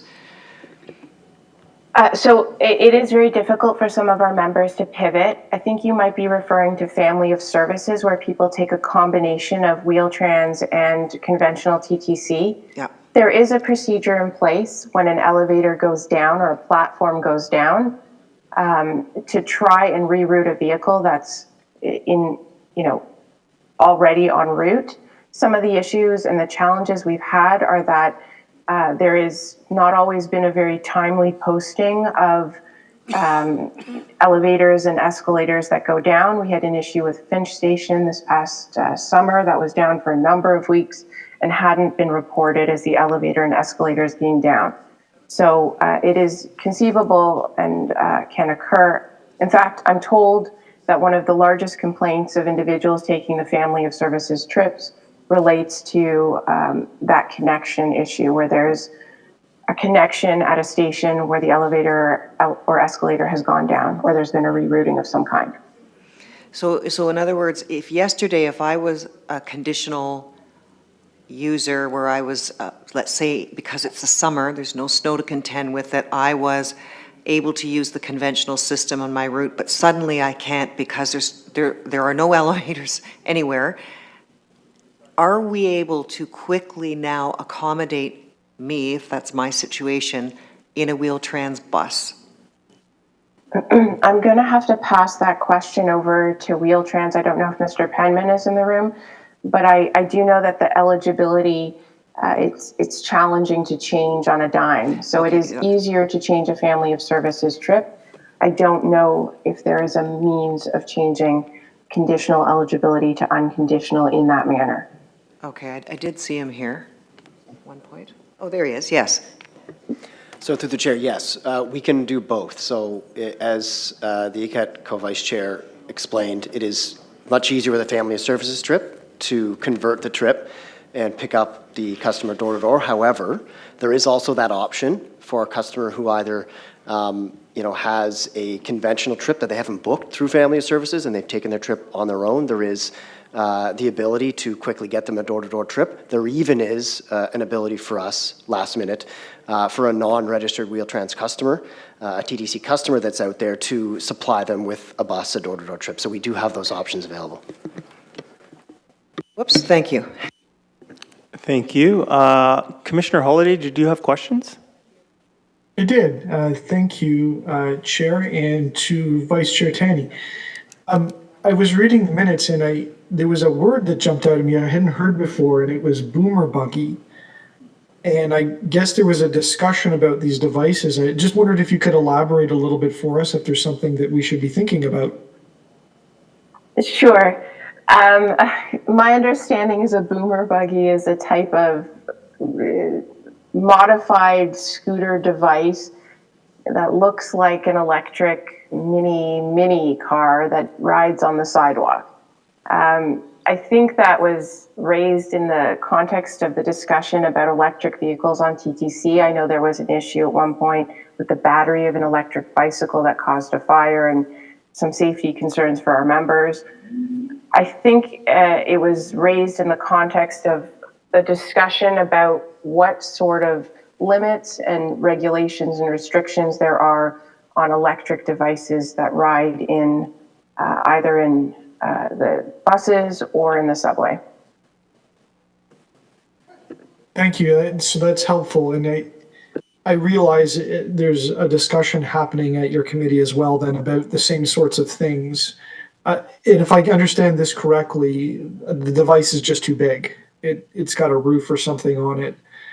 So I guess maybe what I'm getting at, it wasn't in the context of a challenge. Maybe it was more of a context of a policy discussion. Yes, that's correct. I think it's a new device that a member had raised as a concern, just like an e-bike or anything else, the safety of the device on transit, and what sort of policies there are in TTC generally regarding these electric devices. Thank you for the clarity. Thank you, Commissioner Holiday. Commissioner Matlow, you had questions of staff? Okay. 5 minutes, please. Thank you. Who would I be speaking with? Who would I be asking? Oh, hi. Okay. Depends on the question, that's fair. Well, through you, Mr. Chair. So we're hearing from ACAT that this was brought to, the issue with regard to accessibility and the fact that the bus went to an inaccessible station was brought to the TTC's attention many months ago as a problem. And it was described as though they received platitudes, not a good rationale for why that was the decision, and only recently was that changed. So my question to you, and again, I say this without judgment, but simply that's what was described to me in my line of questioning. Why initially was it decided that a bus, which its entire mandate is to provide accessibility to High Park as part of the movement strategy, be sent to a station that isn't accessible? And then when that issue was raised so clearly by our advisory committee, why wasn't that more immediately addressed? And can you speak to the impression that was left that it wasn't taken seriously? Through the chair, so the High Park seasonal service has operated for many years, and for many years it has experienced low ridership. And at the start of the pandemic, the route was canceled because of road restrictions in High Park, and we did not actually run the service for a couple seasons. Yeah. As part of work with the city for the High Park movement strategy, one of the recommendations was that the city would procure a new accessible shuttle that would travel through High Park that replaces the High Park trolley that's there right now. And as an interim measure, we reinstated that route back in 2022, and we operated for a couple seasons where we continued to have low ridership on that route. We did connect to High Park, but much like many of our conventional routes right now, they do operate into non-accessible stations. We do have an accessible connection from High Park Station to Keele right now. The 189 Stockyards route does provide an accessible bus connection from High Park to Keele Station, so that is there. We're also operating service frequently on Parkside Drive and the Queensway, whether it's the 80 Queensway bus, the 506 Carlton streetcar, or the 504 King streetcar, all access various parts of High Park. We do understand that having that service connect from an accessible station to into the park is important. Our original plan was to have a conventional bus operate this.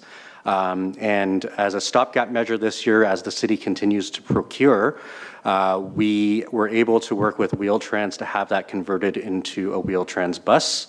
And as the Vice Chair mentioned, this change in vehicle does provide us new opportunities for routing, which is why we are exploring extending the service from High Park Station to Keele using back streets that were not available with conventional buses that allow us to do it within the 30-minute cycle time that she had alluded, to make sure that we can balance the needs across the whole system of both operators and vehicles during a very busy time. I'm missing something from your answer, though. I'm well aware that the bus went to High Park pre-High Park movement strategy. That being said, though, this is where we always hope that the city and the TTC talk to each other, because the decision, the way I recall the debate happening at council, was that given the fact that, and again, this is take away all the debate, the ideological, the transportation view, like the promise was that if cars were restricted on the weekends, that there would be an alternate way for people to have access to the park through using the TTC.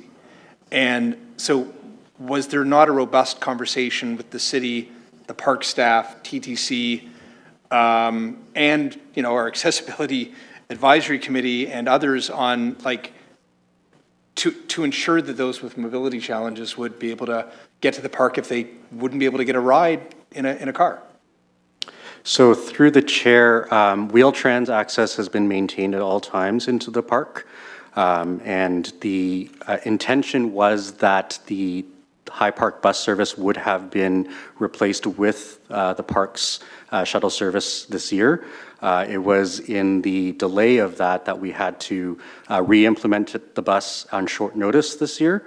And this is why we've had, and in doing that, we've had to make some choices in terms of how do we make sure that the route is staying on time, while at the same time balancing across the different needs across the whole system, whether it's buses elsewhere in the city to meet mobility needs elsewhere. Did park staff, like when the movement strategy rather for High Park was approved, did park staff reach directly out to you and say, we got to work on this, we got to make sure that the buses are running frequently, that they're going to the right places, that they're going to the places that people need to get to and get from in the park and get to a subway station that's accessible?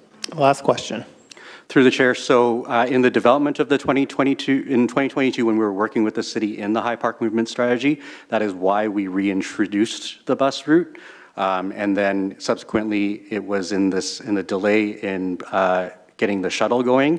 Like I said, we've had to pivot and put in the service this year. But we do continue the discussions with the city. We are maintaining that service for next year, and we'll make any changes that we need to do, especially if accessibility at High Park Station is delayed into next summer season, that we'll make sure that that bus goes to Kiel next year as well. Thank you. Thank you. Any other questions of staff? Nope. Any speakers on this item? Yeah. Nope. Yeah. Councillor Matlow, 5 minutes, please.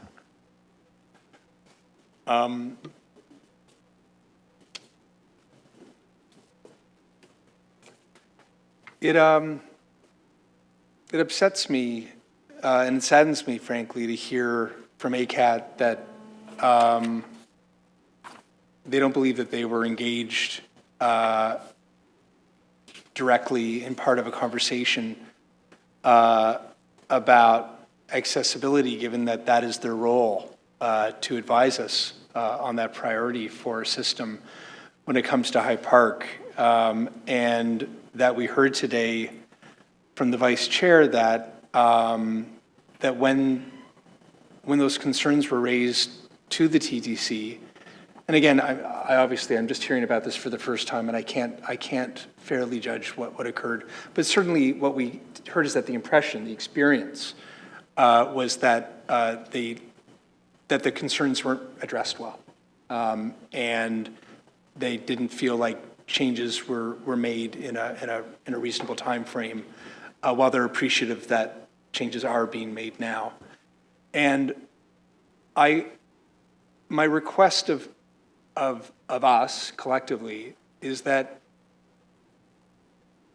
and I wear my counselor hat at the same time, that even when we believe in something and we believe that it's right, we need to do it well.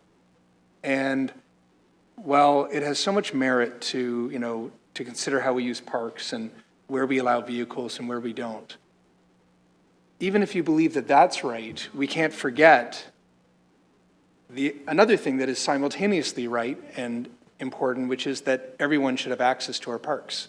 Every single one of us should have access to our parks. And if that hasn't been figured out, that's a problem.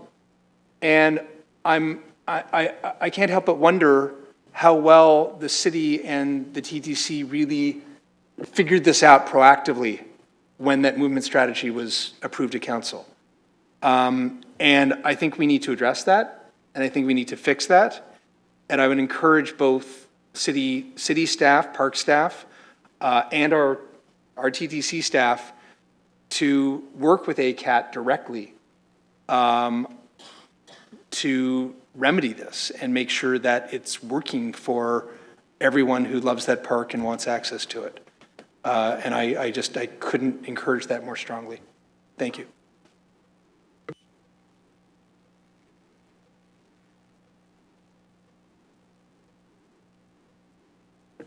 Thank you, Commissioner Matlow. Any other speakers?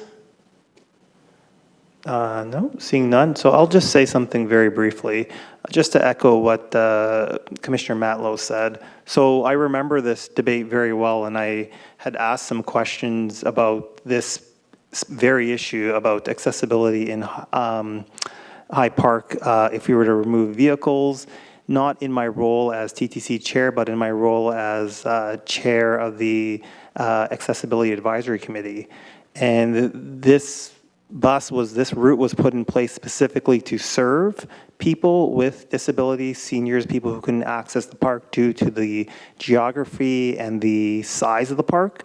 So it is unfortunate that the members of the ACAT felt like their concerns weren't considered. So I do hope that staff will take these concerns and the feedback that they've received today from the board to come up with a better way to meet the needs of our accessible users while still staying within the parameters of obviously their operational concerns, which are legitimate. But again, I thank the vice chair for coming and bringing these concerns to our attention, and I'm hoping that these could be resolved in a fashion that satisfies your concerns. So thank you.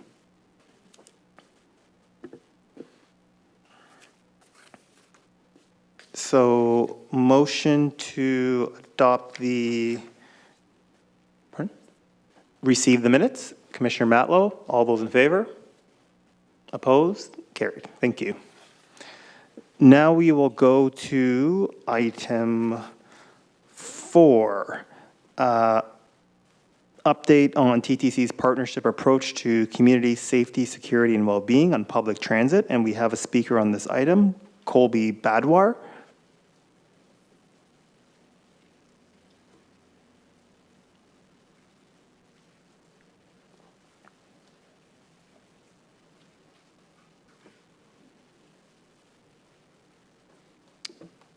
Thank you, Colby. You have 5 minutes, please. Thank you. So this report is titled An Update on TTC Partnership Approach to Community Safety, Security, and Wellbeing on Public Transit. Yet, about half of this report is dedicated to the topic of how the TTC is providing shelter buses for people experiencing homelessness during the overnight period. Very little of this report is dedicated to real safety issues, and I would submit that this issue of homelessness is not the primary safety or security issue that is ongoing on the system. The number one safety issue is that people are getting murdered on public transit. We just had another homicide on the system last month. Matthew Rumble was stabbed to death at Jane Station, and there's not one mention of that fact in this report, that we had another homicide on the system. Nothing at all was written about that, which is quite disturbing, honestly, that a report would be written on the topic of safety and security and no mention of a recent homicide would be made in that report.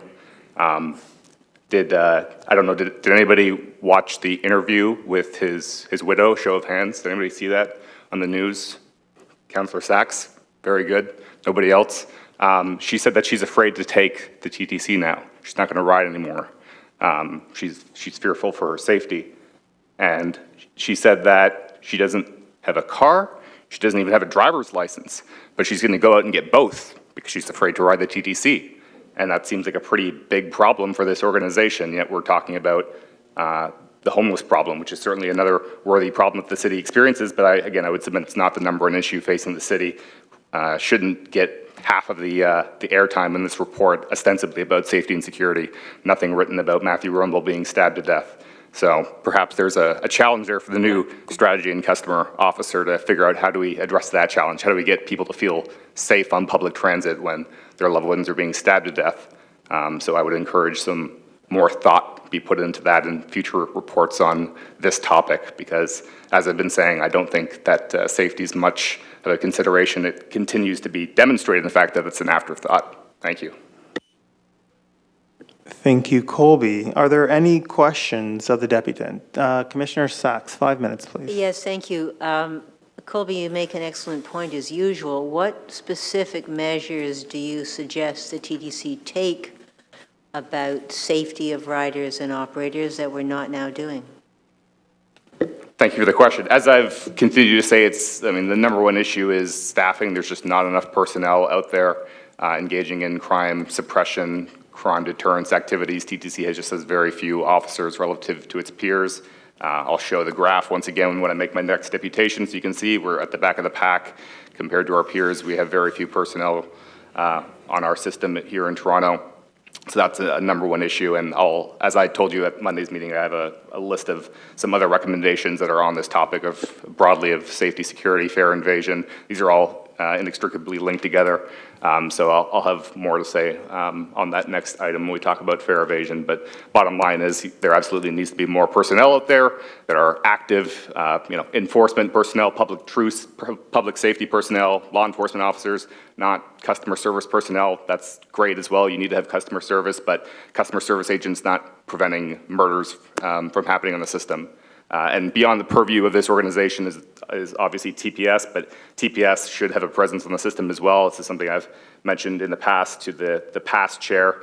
Again, that's beyond your purview, but for those of you that are sitting on City Council, this is something that City Council and the TPS board need to consider, is that TPS has no proactive presence on the system, and that needs to change. They need to have a transit patrol unit out there being proactive again. So something for the city councilors to consider. Thank you. Thank you. Thank you. Any other questions for the deputant? Seeing none, thank you very much, Colby. Are there any questions? Pardon me, Chair. Oh, sorry. May I Didn't see you. You have a question. Commissioner Holiday, 5 minutes, please. Thank you. Ms. Badwar, I just wondered if you could tell me what your understanding is of the police presence on the system, because you caught my attention. I think the way that the report describes it is that the police presence right now has reverted back to the standard model. I forget the exact words, but it inferred it's gone back to a sort of a prior status. But how do you see it today? Sure. So just for brief historical context, Toronto Police Service established a transit patrol unit back in, it was 08 or 09, I believe. It was abolished in 2016, and I believe it took effect January of 2017. That was a recommendation of the Transformational Task Force that the unit wasn't needed anymore. And both the police board, city council at large, the TTC were all misled about the ramifications of this policy decision.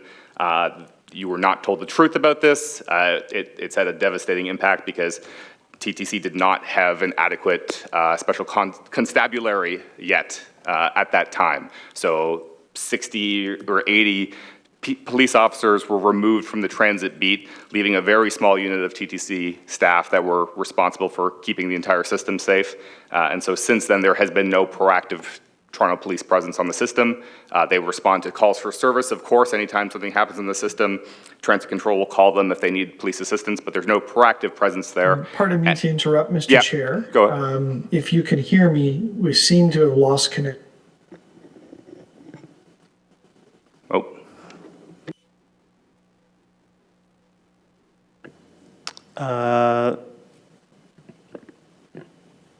Seem to be having connectivity issues.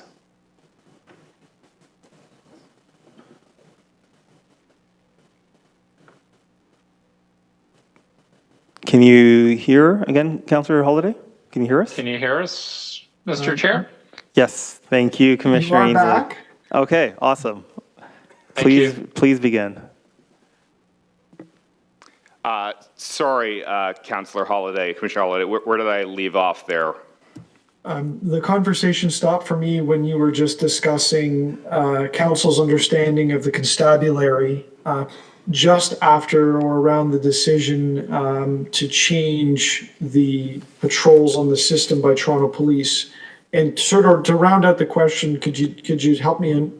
If there's any history, I'll take it, but if you could let me know what you understand the status is today of how Toronto Police are present on the system. Sure. So there is no proactive presence on a regular basis. Obviously, due to some of the incidences that have been happening over the past few years, they introduced this temporary measure that they were staffing with like overtime paid duty, essentially.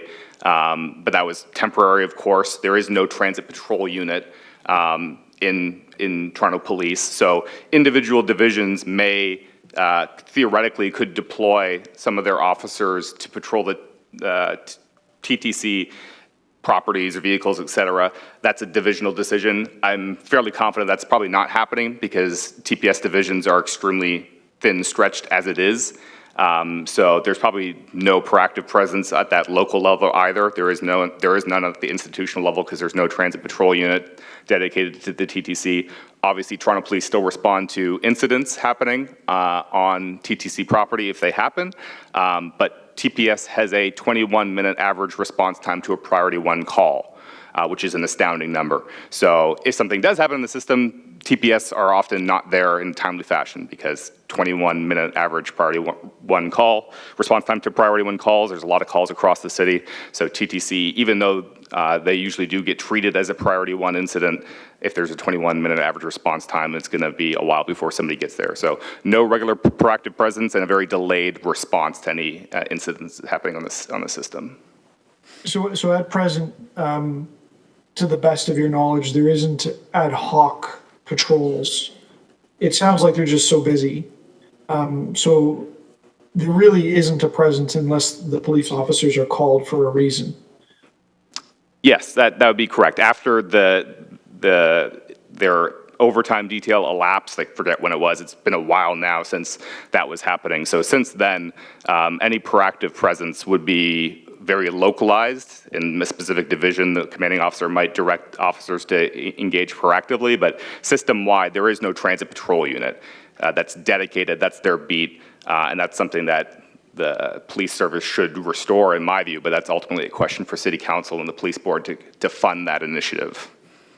Yeah, so I guess the decision maker is a complex arrangement, but it would be between City Council to fund it and to the police board to consider that within the services. Correct, because when the unit was first established, the problem with it is that they rated primary response units to staff it. So officers who were working in the PRUs of the divisions, they were pulled out of those units to staff the transit patrol unit. So the divisional PRUs were now understaffed after that decision, which basically led to the transit patrol unit actually ending up not patrolling the TTC all that often and often going back and just taking calls for service on the surface. So it only works if council puts the money forward to fund this initiative and then the board allocates it as such. If they just start trying to rearrange the deck chairs, we're going to have the same problem that we did when the unit was initially formed and operating for 8 years. That was your last question, Commissioner Holiday. Are you good? No, thank you, Mr. Chair. I appreciate the time. Thank you. Thank you. Are there any other questions for the deputant? Nope. Seeing none. Thank you very much, Colby. You're welcome. Are there any questions for staff? Commissioner Osborne, 5 minutes, please. And Commissioner Holiday. The report mentions that there are a number of other places, not just the TTC, where people are taking refuge who are unhoused or underhoused. And the report cites coffee shops, libraries, and ERs. So let's leave aside the coffee shops. But I am assuming that, or maybe we don't know this, that libraries and ERs are not underwriting the social supports that are being delivered through their premises? Oh, they are.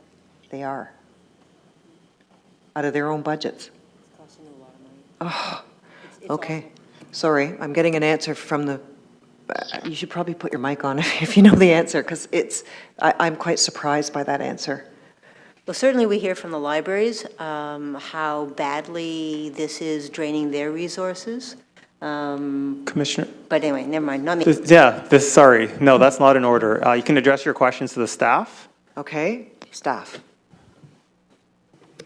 Through the chair, if I can just ask, we have city staff here to help answer some of these questions. If I can ask Gord Tanner to answer that one specifically related to the libraries. Thank you.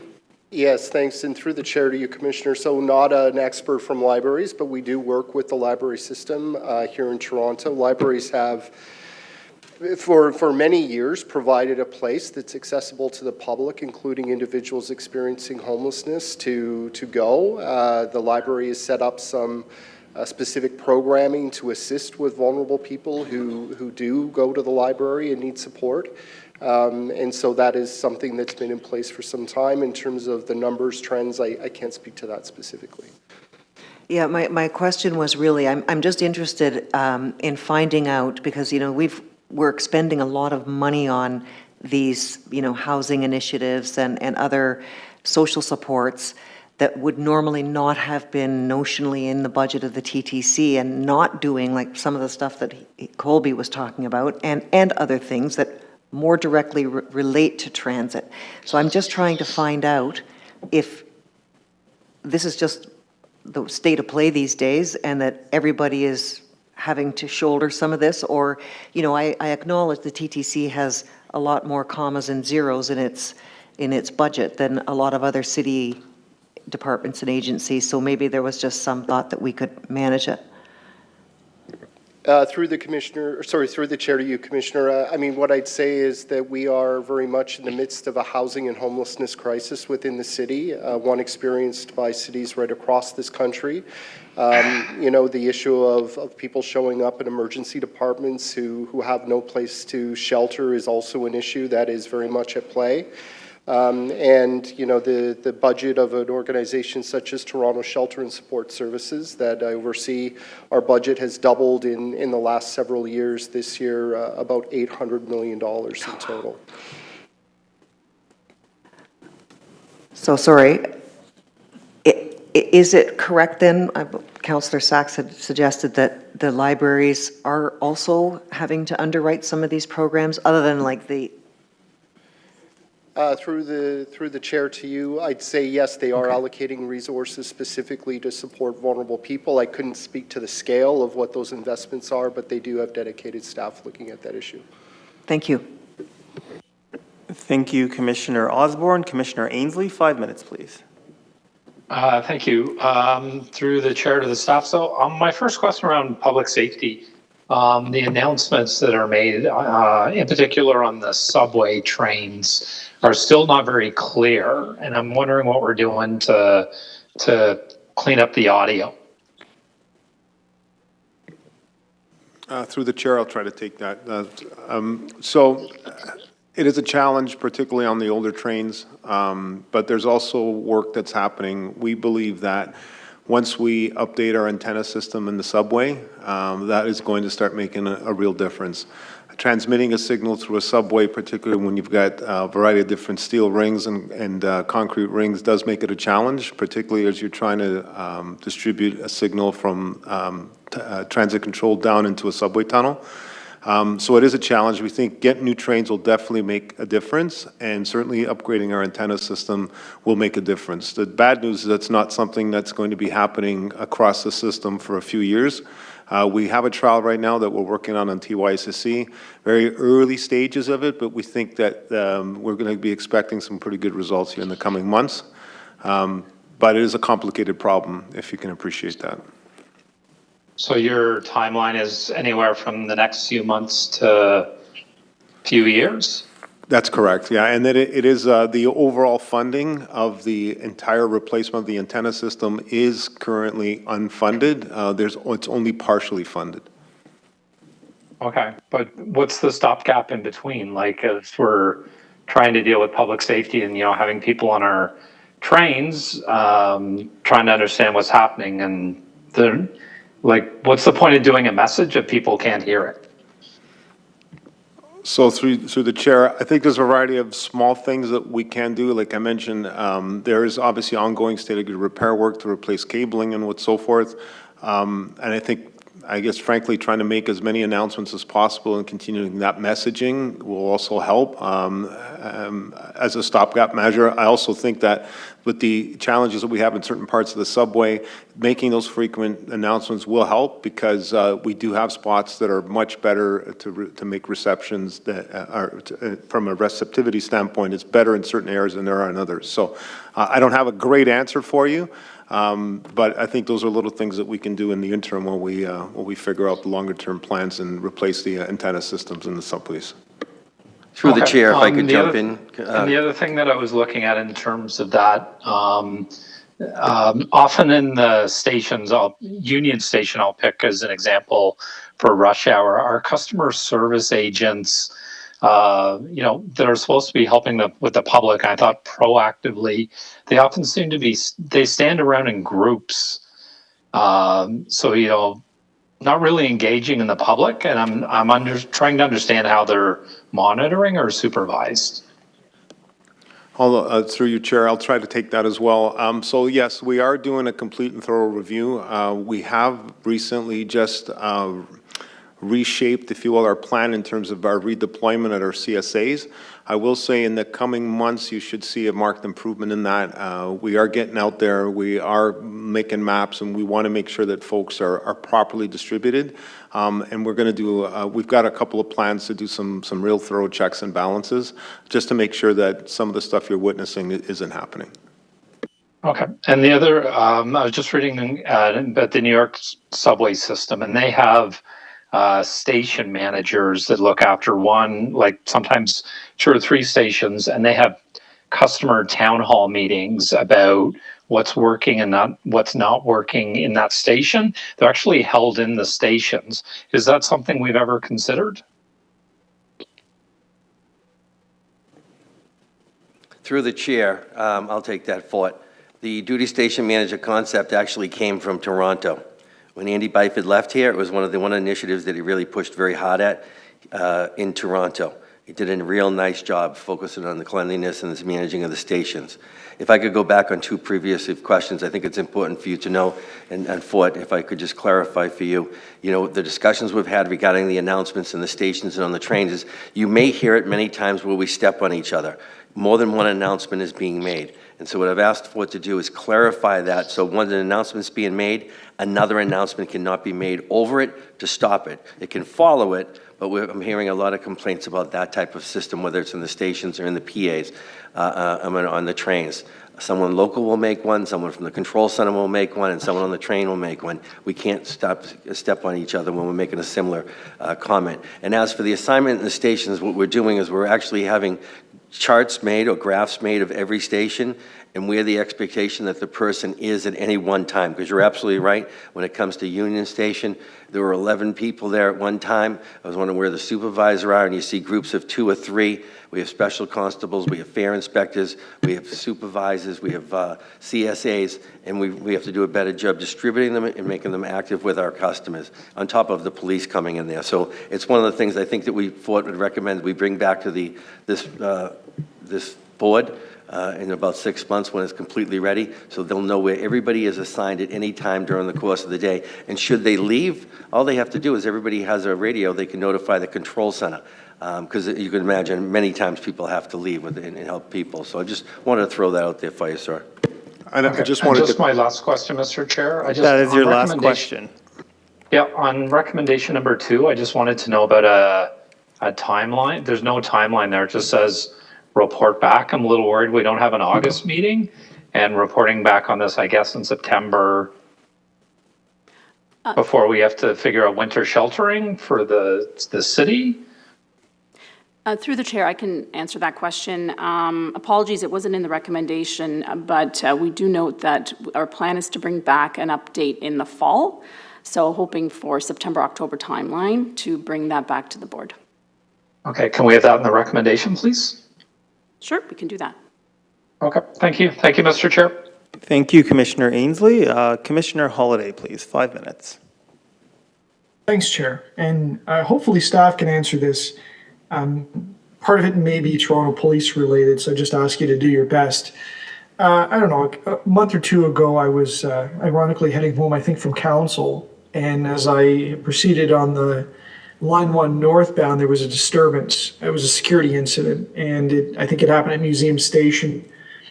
And then the train moved, and then it stopped at the next station, and it seemed like the disturbance had moved to the next station along. And the train held for a while, so it was a nice night. I gave up. I went out and I started walking north and west to catch another train. And I went on my phone, and the phone allows you to search the internet for police calls. And it seemed like there might have been a call for a person with a gun or a person with a knife. And, I'm only speculating, maybe that's what happened. But I guess my first question is, how often are there incidents where there's a disturbance in a station that involves a weapon that causes the system to be shut down?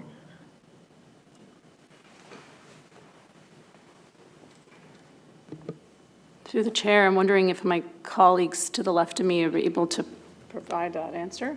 Or Nicole, are you able to? Through the chair, if I could, why don't we get that information and report back? I'd rather not someone speculate. As we see on a monthly basis, it is more often than we would like. And I think So, we should specify that for you, sir. I'll tell you what, I don't need an exact number, but is it something that's daily or a few times a week or significant enough that, it matters, right? It's not once a month or once a year. Through the chair, I would characterize it as significant enough that it makes an impact on delays in ridership. The other element of it is we respond when there's a report of that threat, whether or not that threat is actually found to be true in the end. So the actual incidence of some of these threats are less than the ones that we're having to affect delays on the system. Of course, but nonetheless, it's a response to a serious call of a weapon or a disturbance, which is a danger. At what point do our special constables respond to those, and at what point does it hit a threshold that then transfers over to Toronto Police? Through the chair, any call like that would go to the special constables as well as Toronto Police, so you'd have a two-tiered response. And then depending on who gets there and what their observations are, will determine if the police need to be called off or if it's something that the special constables can handle. Okay, and we heard earlier there's a long response times at times from the primary response units of the Toronto Police, and I guess at night or on a weekday night or a weekend, it's double layered, right? Because the city's busy with all sorts of other things. I just wondered do we have an arrangement with Toronto Police that a disturbance in a subway on a busy system or a bus gets prioritized, or does it fit into the queue everywhere else?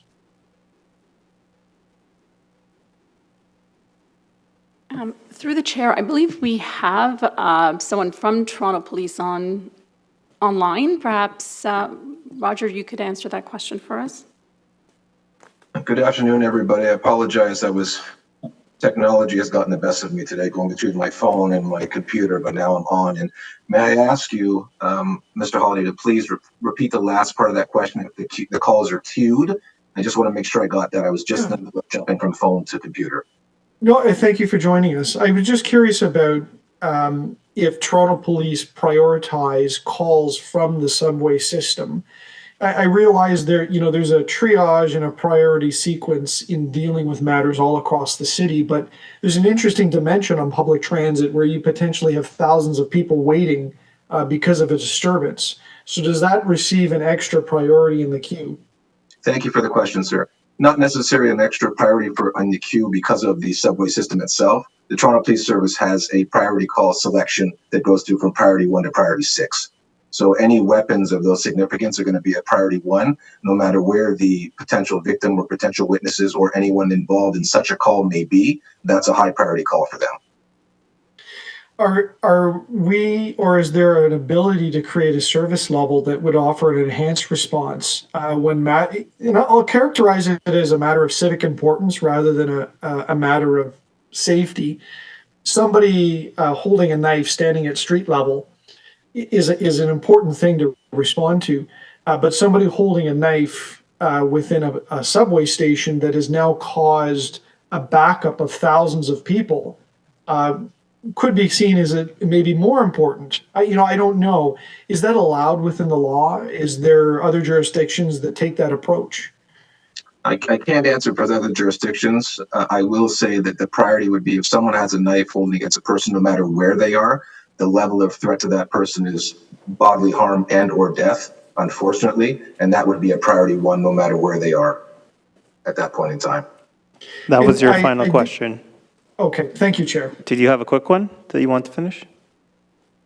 Well, it was just a sort of a build on the previous question. It was just, are we aware of how frequently Toronto Police are called to augment or assist Special Constable or TTC response because of individuals with weapons or violent incidents on the subway that cause delays?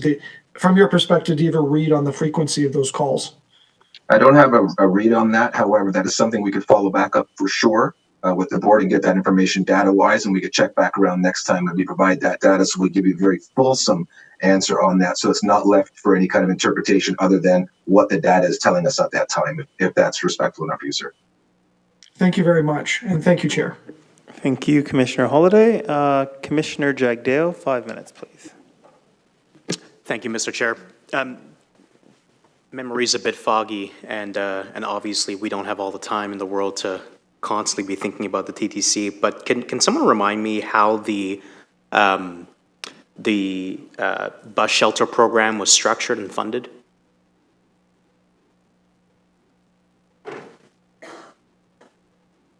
Through the chair, the Spadina buses that we call the woman buses that we did, we put that in the budget for 2024 through last year, with the hope that working with the city that it could be transitioned, but we took the responsibility at the time to assist the city on the issue. Okay, and in the pro forma on page 81, well, I assume it's a pro forma, the number there that we're able to help, the number of people we're helping to keep warm is 5,800. Is that based on existing data, or is that a speculation? Through the chair, it's actually over 5,900 people that we helped during the 5-month period of the initiative. And that's people that we supported either through transport to shelter or warming centers, and also staying warm on the buses. Okay, so that number is an understatement of what the reality is in the pro forma. So through the chair, I think the issue is that the 59 is the total number. So we had 5,816 that were sheltered. If you look at table 2 on page 4, I believe, and another 296 that were transported or shuttled. So I think that's the combination of 5,900. Got it, okay. And in part of the recommendation today, the second recommendation is to request staff in consultation with the City of Toronto to reduce dependency. When you say reduce dependency, does that mean scaling back the TTC's involvement or cutting the TTC's involvement? No, sorry, just to clarify through the chair, what we're trying to say there is working with the City of Toronto to reduce dependence, to find alternate options to reduce dependence on the TTC system as shelter. So to look at alternate ways to help the TTC, so we're not dealing with this issue of folks sheltering on our system. Got it, okay. Okay, that's clear. Thank you. I just had some clarifying questions. That was it. That was clear. Thank you so much. Thank you. Commissioner Sachs, 5 minutes, please. Yes, thank you. Mr. Tanner, you can confirm, please, the TTC is not funded to provide shelter or other services to homeless people, correct? Through the chair, that's correct. And as the TTC report shows, we called this a transport bus initiative, but very few people were transported. 296 people were transported, 5,816 just used a bus as shelter. Would you agree that spending this amount of money on having people have a very uncomfortable night in a bus is a very expensive way of providing really poor quality shelter? Through the chair to you, Commissioner, I'd say it's a significant amount of money for the number of people served, and I'd agree with you. Okay. Now, a question for staff, just confirming that having these buses at Spadina Station has led to an increase in noise, drug use, and other crimes in the vicinity of the Spadina Station, correct? Through the chair, yes, that's correct. Now, going on to the deputy's comments, why is there nothing in this report about killing customers and what the TTC is going to do about that? Through the chair, the report was meant to provide an update on the various initiatives that we've undertaken as part of our community safety multidisciplinary approach. We provide updates with respect to the metrics that we monitor that you know are available through the transit dashboard. So it's really meant at a high level to indicate what our metrics are showing overall, and not necessarily to pinpoint on specific incidents that have happened on the system. Why is there so much emphasis on the homeless people sleeping in the buses and so little emphasis on reducing attacks on customers and operators? And I guess even more important, what's going to be different this year? Through the chair, thanks for the question. I think the reason why we provided a lot of information on the transport bus initiative was because this is something new that we had done in terms of providing the service that was really intended to solve a problem that we had in our system where we had individuals sheltering overnight in our system. So we were trying to address that issue and trying to provide a way to move these folks off of our system, provide them with the support that they needed, and move them into shelters and warming centers. So we felt that having those transport buses available would solve that issue. But of course, as we realized, there wasn't enough space to take these individuals, and our transport bus initiative really transitioned to becoming a place for these folks to seek warmth. And it was really about that. We were trying to solve a problem, having them move away from, sheltering in our system overnight. And I think we accomplished that part, but the issue is that there was no place for them to go. And we were not, we've been taking a very compassionate approach on this. We did not want to leave them out in the cold. And so we offered them that space of at least having warmth on these vehicles. And it was meant to be, we knew it wasn't something that is sustainable long-term, but we felt this was an issue that we needed to deal with for now.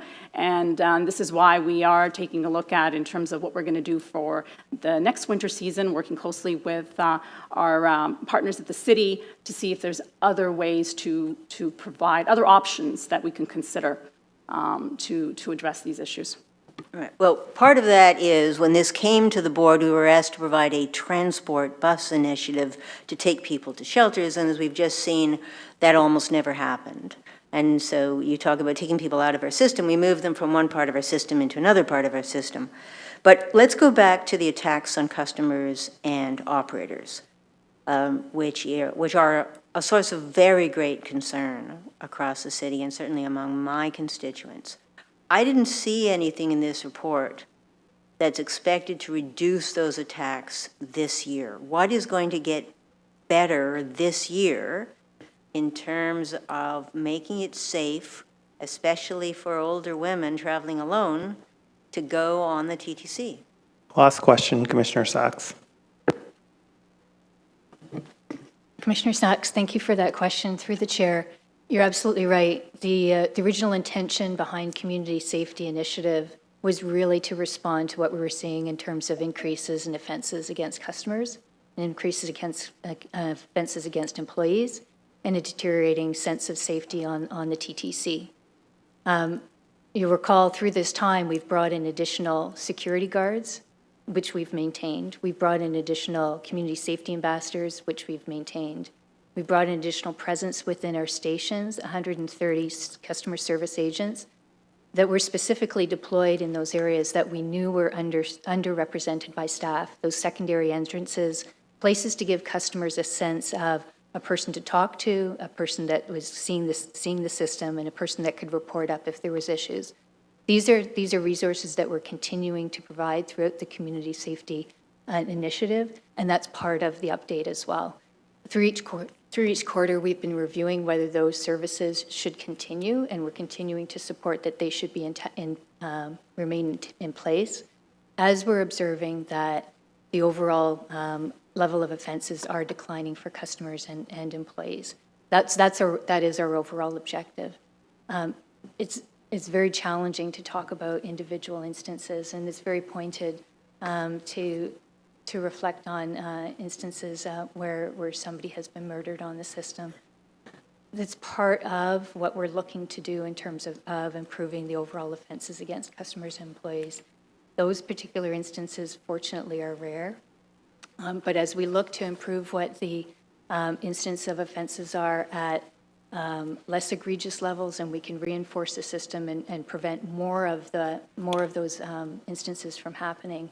That's what we're ultimately looking to achieve through these practices.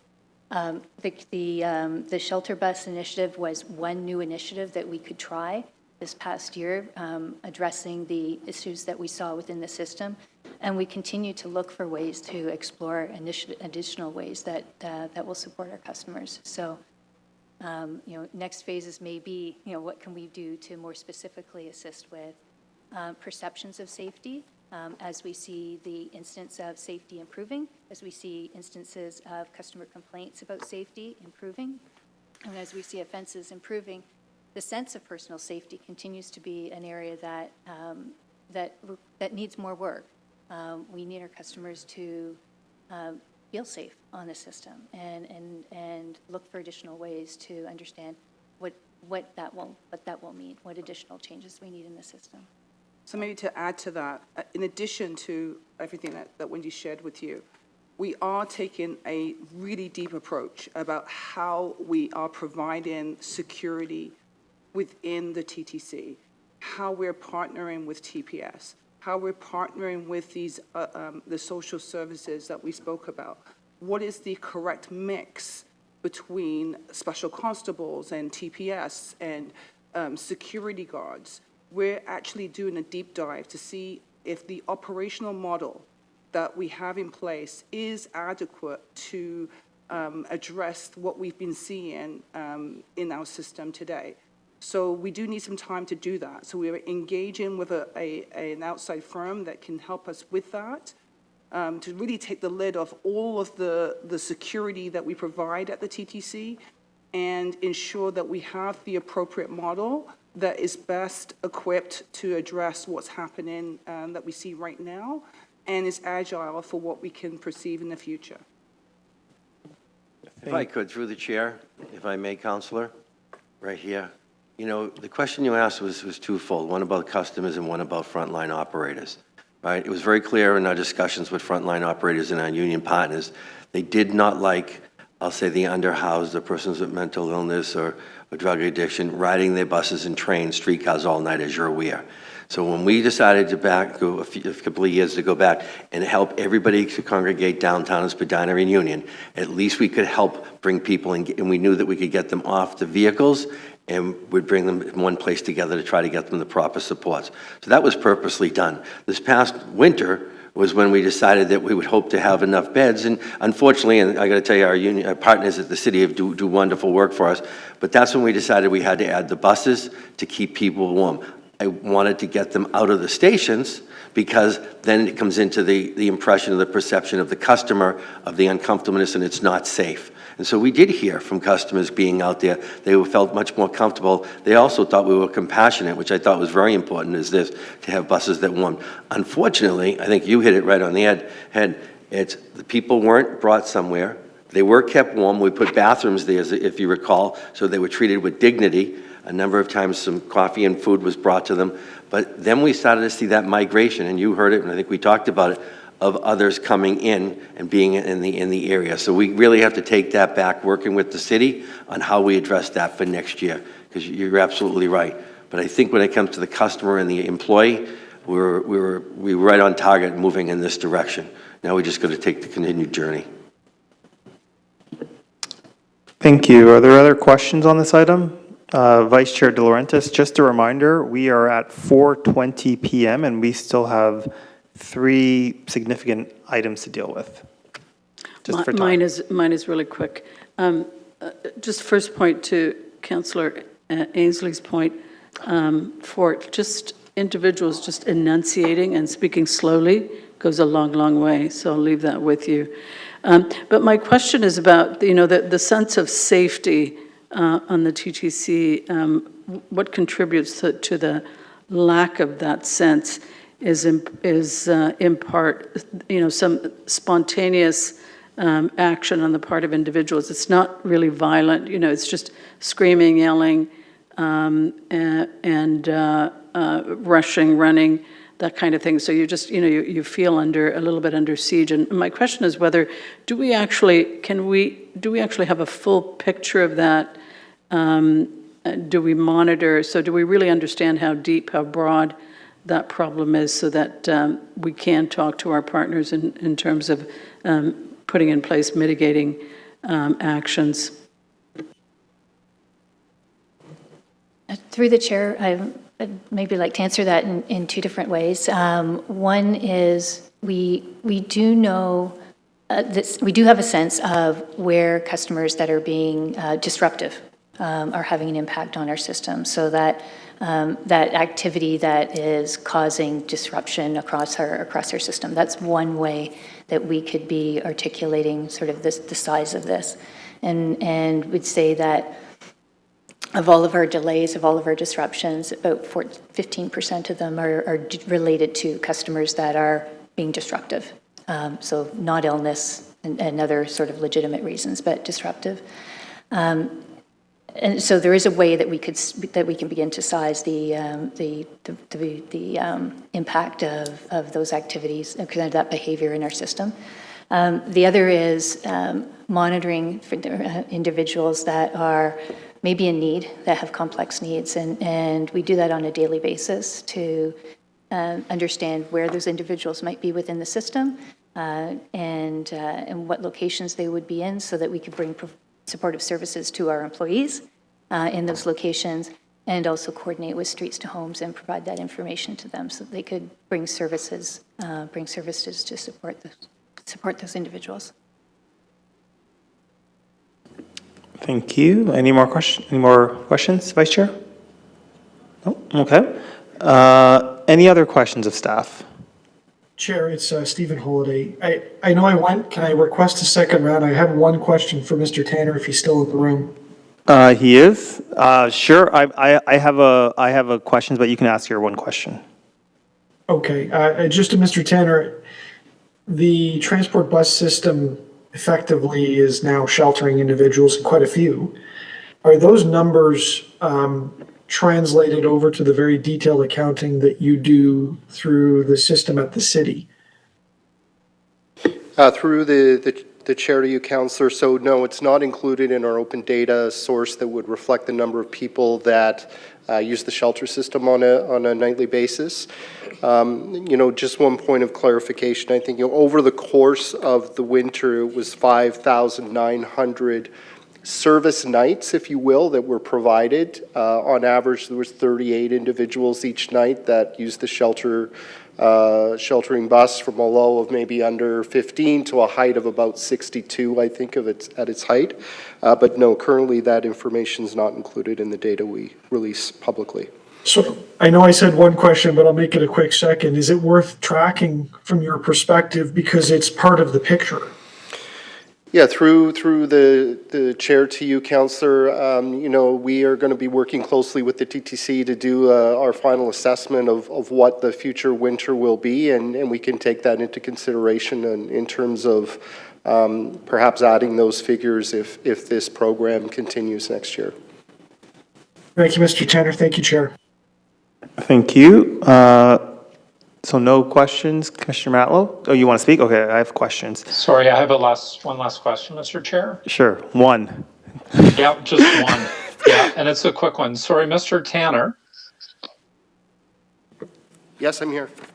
Yeah, so based on what Councillor Holiday was just asking you, I seem to recall that I moved a motion on the floor of council directing your department to include the data from the people staying on the buses in your open data sets, and that's not been done. Through the chair to you, Councillor, no, that has not been done yet. Okay, and when do you plan on doing that by? If through the chair to you, Councillor, if the program continues next year, we would put some additional features in place so that we can accurately collect the personal information of individuals to report that publicly. Okay, because I moved that motion 6 months ago and you said it was very doable, and now it seems it's not doable. Through the chair to you, Councillor, we want to make sure the data is accurate and the way that the data was collected this year. We don't have an understanding of the unique individuals that used the service over the course of the winter.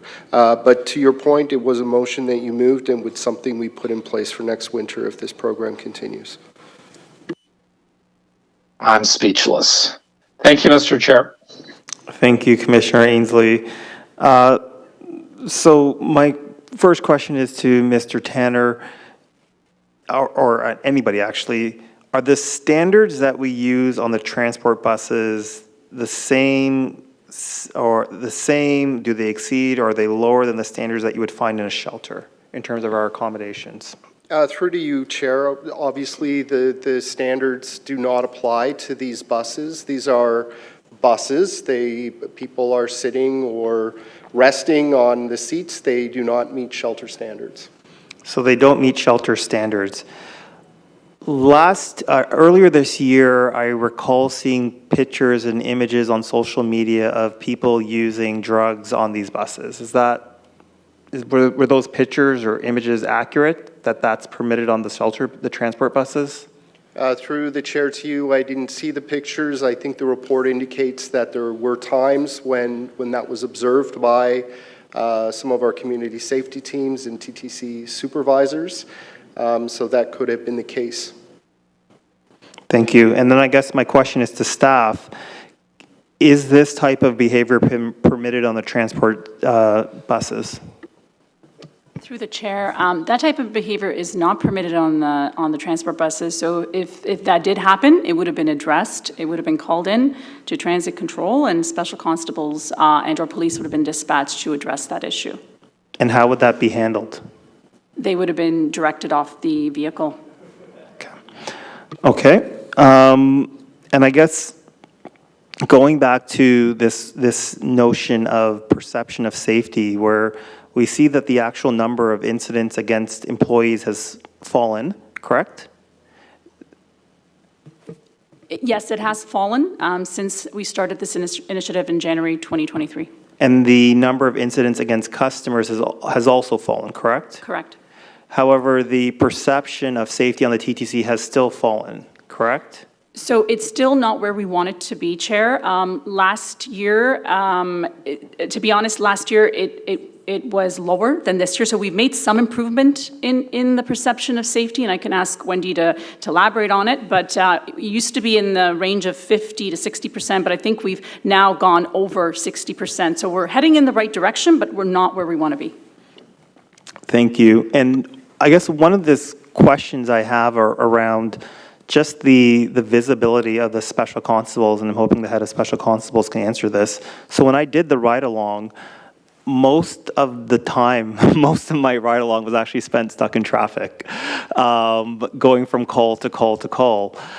Is there a sense that the special constables should be spending more time maybe in the stations, walking within the trains rather than being on the road? Because it just felt like, we weren't getting anywhere, and they didn't actually have emergency vehicle status, so they couldn't actually bypass traffic. Through the chair, you're absolutely right. That is definitely a challenge moving through the city. We do have teams in the subway. We still do need resources in the cars to get to if we have an operator assault on a bus, or if we were to have a closure all of a sudden somewhere and we need to get there. They are expected, when they're not doing calls, to be in the stations to do high visibility, but like I said, it is always a challenge moving throughout the city. Thank you. And then my question regarding the temporary security guards, what is the actual function of the security guards?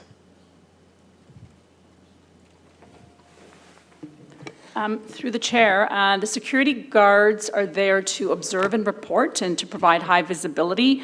If there's any issues, they report it to transit control, and they also assist station staff in closing stations as well. So does the public know what the role of security guards are? Because it seems like they're usually just standing there. Like, it doesn't seem like you would know what to, like, if something were to happen, you would go to TTC personnel, whereas, like, it doesn't seem like natural that people would go to the security guards. So through the chair, I know we've run some campaigns on the various roles that we have in the system, including the security guards, community safety ambassadors, et cetera. So what we can do is do that again to make sure that our customers are aware of the various roles. But we did do a few campaigns as well as a video, I believe, on the various roles. But we can certainly look at doing that again. Through the chair, if I may. Putting things in context, the idea of bringing security guards was originally designed until we could get the full complement with the special constables.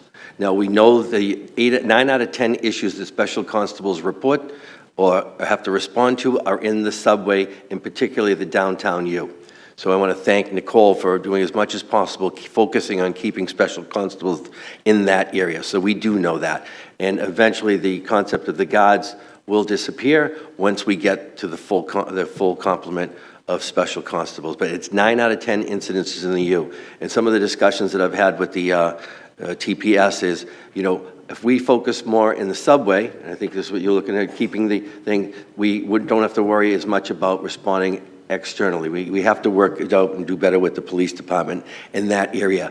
Having security guards there, it's being proactive, and it is more of a sense of being visible and giving the customer the sense of security.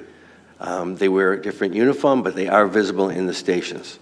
So I just wanted to add that little extra fire, because I think we're still about 6 months away from getting the full complement of special constables, though. So they'll always be where you see them riding trains in the U. Thank you. And I guess my final question is, what is the timeline to phase out the use of the temporary security guards? Another thing I learned on my ride along was it's great that we have, you know, a high presence of station employees, but are they station employees that can actually do something? Can they actually respond to whatever's happening, whether it's someone not paying their fare or there's an actual attack? And that was one of the reasons they were really advocating for really hitting our targets on special constables and fare inspectors, is that they can actually respond to the things that the customers want responses to, whereas security guards can't stop someone to say, pay your fare, for example. And they would be restricted in terms of what they could actually do in terms of the intervention if they were to see something happening on the TTC. So through the chair, as our CEO just explained, the best case scenario for us is to have our special constables in place. And because we've experienced a delay in full recruitment for our special constables, we have temporarily put in the security guards. So it's not our intention for security guards to replace a special constable, but they are first line of defense. They have received training. They have direct contact to transit control. And so they're able to be our eyes and be visibility in the interim while we are fully doing our recruitment for special constables. We're anticipating that we'll be at full staff by the end of this year, and then we'll be able to phase out the security guards. Thank you.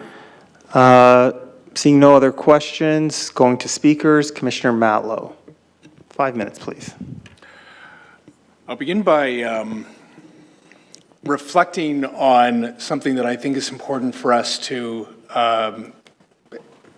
acknowledge when we are thinking of what to do about safety within the TTC, which is first that the preponderance of the challenges that we face are experienced on the TTC, but the root causes don't come from the TTC.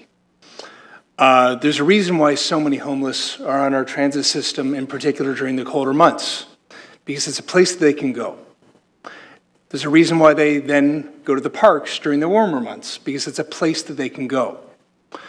And that is a reflection of a greater societal problem, which is a housing affordability crisis, a lack of access to mental health care, addiction treatment, and other external issues to the TTC that is impacting the TTC on a daily and nightly basis. And we're in a position to have to address those realities. But again, it's not born in the TTC, but it arrives there.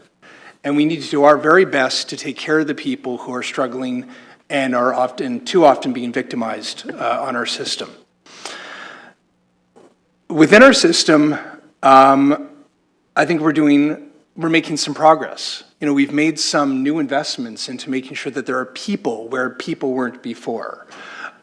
We need to continue rolling out, platform cameras and cameras in other spaces in our system so that transit control can have their eyes directly on what's happening on the ground within our subway. We need to make sure that, it's a good question by the chair about sort of even knowing who people can identify within our system to go and ask for help and support if they're feeling insecure. Having their presence there so that people know that there's somebody around to take care of them, to look out for them, to go to when they need support. To ensure that we continue supporting programs, initiatives like MDOT, with the expertise and the experience and the knowledge to work with people who are going through crisis.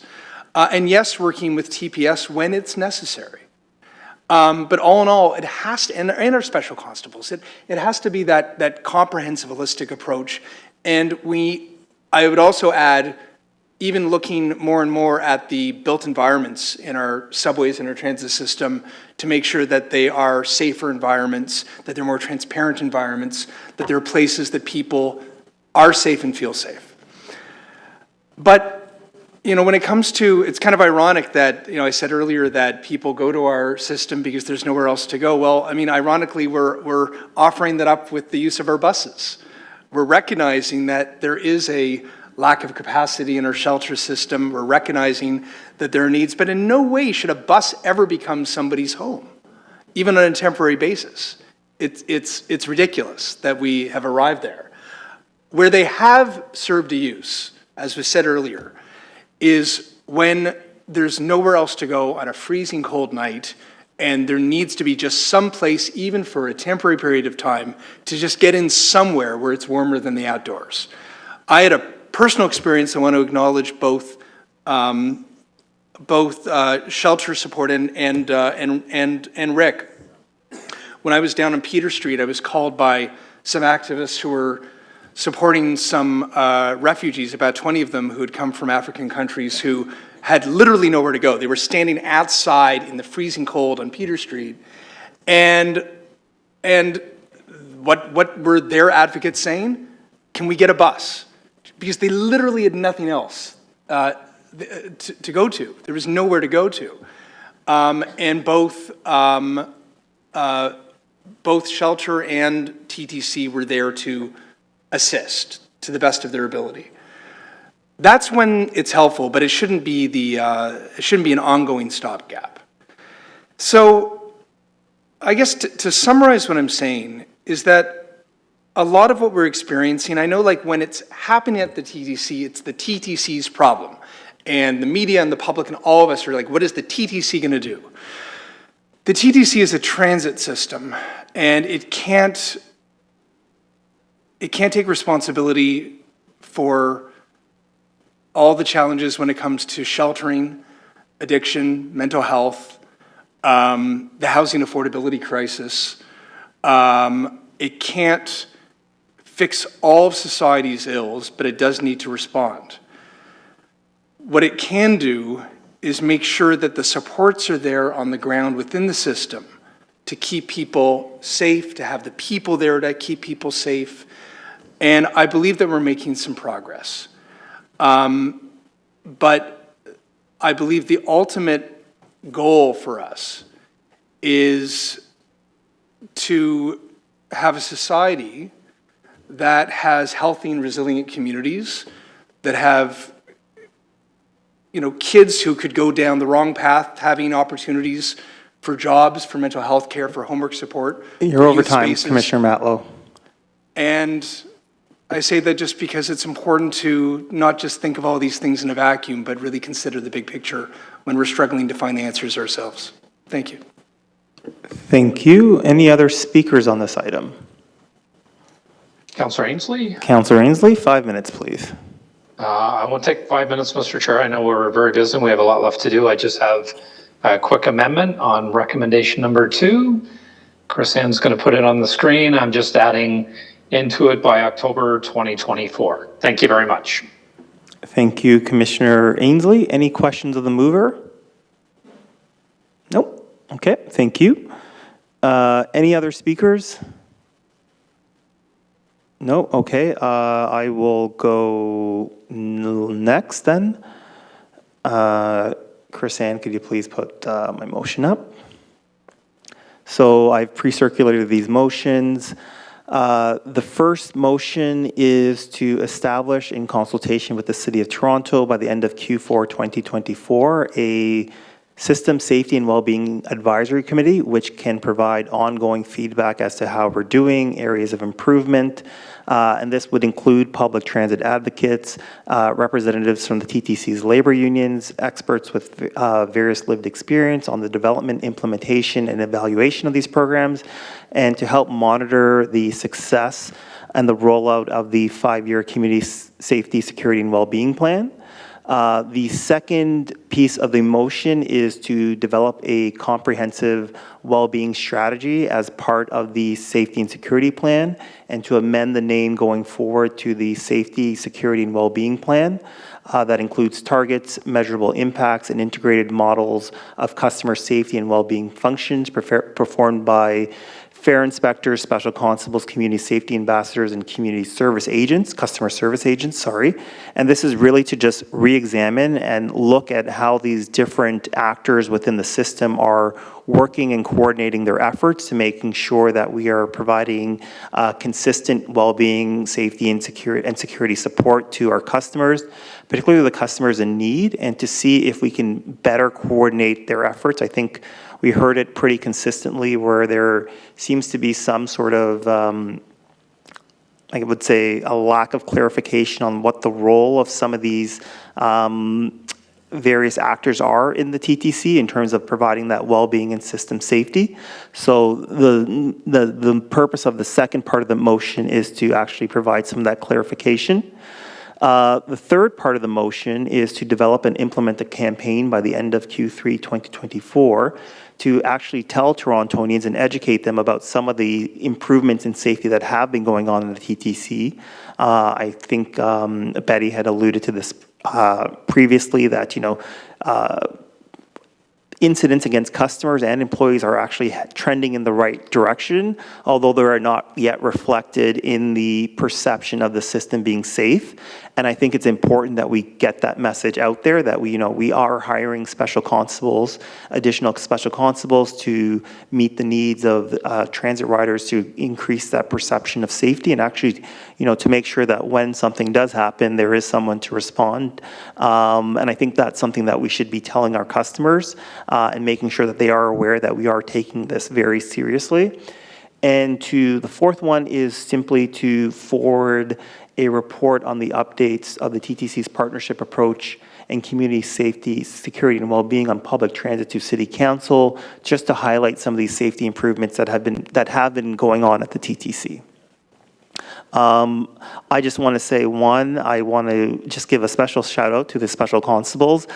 They have a very, very tough job. And I see Nicole nodding her head. And I, in my role as chair, I've really gotten to know a lot of them and have an incredible amount of respect for them and the work that they do. And really all the employees on the front line who deal with some of the most difficult cases that we see on the TTC, it's hard.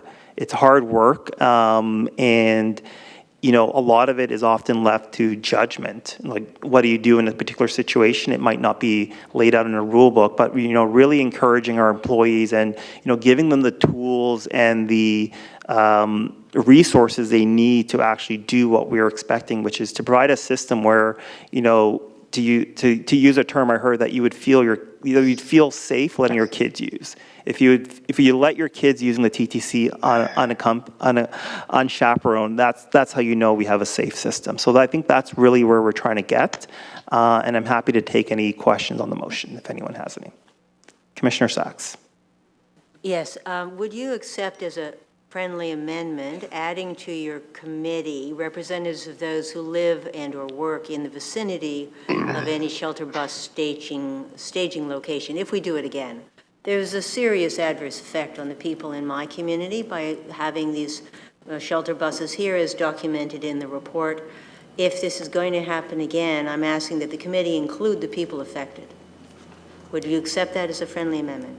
So people living within the vicinity? Well, my suggested wording could be fixed is, yes, here we go, live and or work in the vicinity of any shelter bus station location. If we don't do it again, it's not necessary, but if we are proposing to create basically a bus homeless shelter, we should be consulting the people affected by that. So I'm just not sure if this would be the appropriate place to get that feedback, as this would be looking at the safety, the 5-year safety plan. So this is what they were supposed to be doing, like they would be giving quarterly reports, and they would be dealing with a specific issue of people living in that specific area. So I'm just not sure if this would be the appropriate committee for them to have that. It's a totally valid point that they should have an avenue. I'm just not sure this is the appropriate committee to do that. Right, but there is no other committee, and there was no consultation when this was set up. And there has been no consultation since with the people affected. So I really appreciate your motion. I think we do need a committee. We do need a more balanced and comprehensive approach to safety on the TTC. And if we're not going to have a bus station location, then it's not necessary. But if we're going to have one, and we can see in this report how much of this report is devoted to that, how much of the TTC's resources have been devoted to it, then the people affected in that immediate community have a right to be consulted, and there's no other mechanism. Or maybe I can ask you, are you proposing any other mechanism? Because I don't see one. So I think, and I don't want to speak for staff, but I'm wondering if the staff could maybe work directly with Councillor Sachs to provide the forum that she's looking for so members of her community have that opportunity. Would that be okay?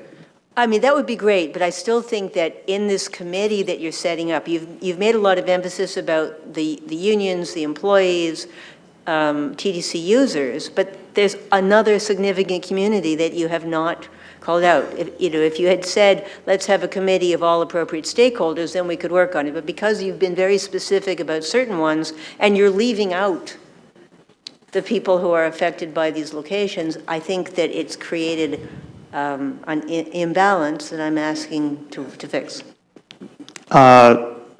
Okay, sure. Commissioner Matlow? Commissioner Sachs, it's a question and sort of a suggestion combined. Given that the chair's motion is more of a kind of a macro look at the scenario rather than kind of one specific location, and given that you are clearly advocating for your community and you want to make sure that their voices are heard and engaged. Which they haven't been, yes. Yeah, so you're doing your job as their local representative. Would you be amenable to, because I've seen, for example, where there have been bricks and mortar shelters, where there have been committees put together working directly with staff, with the community to address specific issues, provide resources, supports. Would that be perhaps a preferable route to put a specific focus on your community rather than what I read the chair's motion is doing, which is looking at more of a system macro issue? I mean, I would be happy to make an additional motion saying, all right, let's have another committee. If we're going to have bus staging areas, which I hope we aren't, then we need to be consulting with the people affected. That means another committee for staff to support. I mean, I don't know if you need a committee, if the staff are saying they're willing to work with you directly. Well, we need an organized way of hearing the voices of people who are affected and not just dropping things on them as we did this year. Right? So, I mean, I think that's a valid point, but again, I don't think this is the right committee to do that. As Commissioner Matlow said, this is looking at things from a more macro level.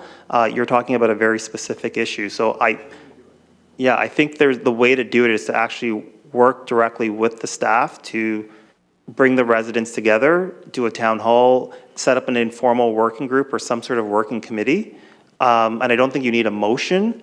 If you'd like to do a motion specific to that, that's fine, but all right. I don't think it's necessary if they've already agreed to do it. Okay, so my initial request was whether you'd accept it as a friendly amendment, and I haven't had a direct answer to that. So I don't think that's appropriate, so no, I would not see that as a friendly amendment. All right. We're going to get a report back from staff on, we don't know yet whether staff are you speaking? Well, I'm trying to clarify this. Okay, So sure. if this matter is coming back to the September board, I can make my motion then, because we don't know yet whether staff are proposing to create a bus staging location or at all. So am I right, this is coming back in September? By October? By Okay. October, yeah. All right, well, prior to that, you'll talk to me about it? Okay, thank you. Thank you. I'll accept that. Thank May I you. question the mover? Commissioner Holiday, yes. I'm assuming we still have a motion. Pardon? I'm assuming there's still a motion on the floor. I just wanted to Yes. get clarity for the mover. I wondered if the mover, Commissioner Sachs, could just clarify a little bit to me about some of the impacts on the community of the buses. There's no motion on the floor from Commissioner Sachs. Okay, I'm sorry. I thought we just had that, but Yeah, sorry about that. So are there any questions of the mover? Any other questions? No? Okay. So we will take a vote. The first is the amendment from Commissioner Ainsley. All those in favor? Opposed? Carried. The second is the amendments moved by myself. All those in favor? Opposed? Carried. Item as amended. All those in favor? Opposed? Carried. Carried. Great. Thank you. Next, we will move to the Fare Modernization Annual Update, which was discussed in camera earlier. We have a speaker on this item, Alan Yule. Alan here? Hi there, can you hear me? Yes, we can. Okay, first slide, please. Fare modernization. Yep, go. Okay, fare modernization is more than just fancy new machines. Next slide, please. Any new fare collection box will need to seamlessly integrate with Presto or any other post-Presto fare card we may end up with. Next slide, please. In January of 2019, we had a weekday passenger count of 1.7 million. Next slide, please. January of this year, that passenger count was 1.3 million. Next slide, please. That's an average of 400,000 fewer passengers every weekday. Next slide, please. This drop is attributed to people working remotely as part of the week. This drop in ridership is noticed mostly on subway lines, our streetcar network. Next slide. It's mostly the Bay Street gang. Next slide, please. Everyone here would agree that people who own a monthly pass take transit more often. Those who pay per trip only take trips only when they need to. Next slide, please. The pass is there, it's paid for, you take the bus instead of the car. Next slide, please. If the bulk of our ridership loss is remote workers that are averaging 3 days a week, that means they're taking up to 24 trips a month. Next slide, please. If they only need 24 paid trips to get to work, why on earth would they buy our Metro Pass, which is based on a price point of 48 trips? Next slide, please. This report, like every other report on today's agenda, comes with an Equity Accessibility Matters Declaration. It can be as little as one sentence. The declaration for this one, well, it is an abundant and profound collection of extreme verbosity. Next slide. It talks about the One Fare program, even though 90% of our riders don't use it. Next slide, please. Paragraph 2 of this thesis includes that the TTC and Metrolinx have been working to proactively identify barriers to transit equity and access and ensuring no customer segments or equity-deserving groups are left behind. Next slide, please. I don't think we're meeting our equity and accessibility goals as laid out in this report. Next slide. We cannot modernize our fare system until we actually understand our fare system. Next slide, please. Any fare collection box needs to be able to print time-based transfers that are scannable by our Presto readers or whatever other system we use. Next slide, please. Cash fares need to be collected and calculated with a transfer issued quickly at the stops along the route. Next slide, please. The fare machines in Kitchener-Waterloo take as much as 30 seconds per customer to collect a cash fare and issue a transfer. Next slide. 30 seconds is most of our current dwell time at each stop. Longer dwell times means more time for our customers to get to the end of their trips. Next slide. So far, I have done 15 budget deputations before this and other iterations of board. I have never once said our cash fare is too high.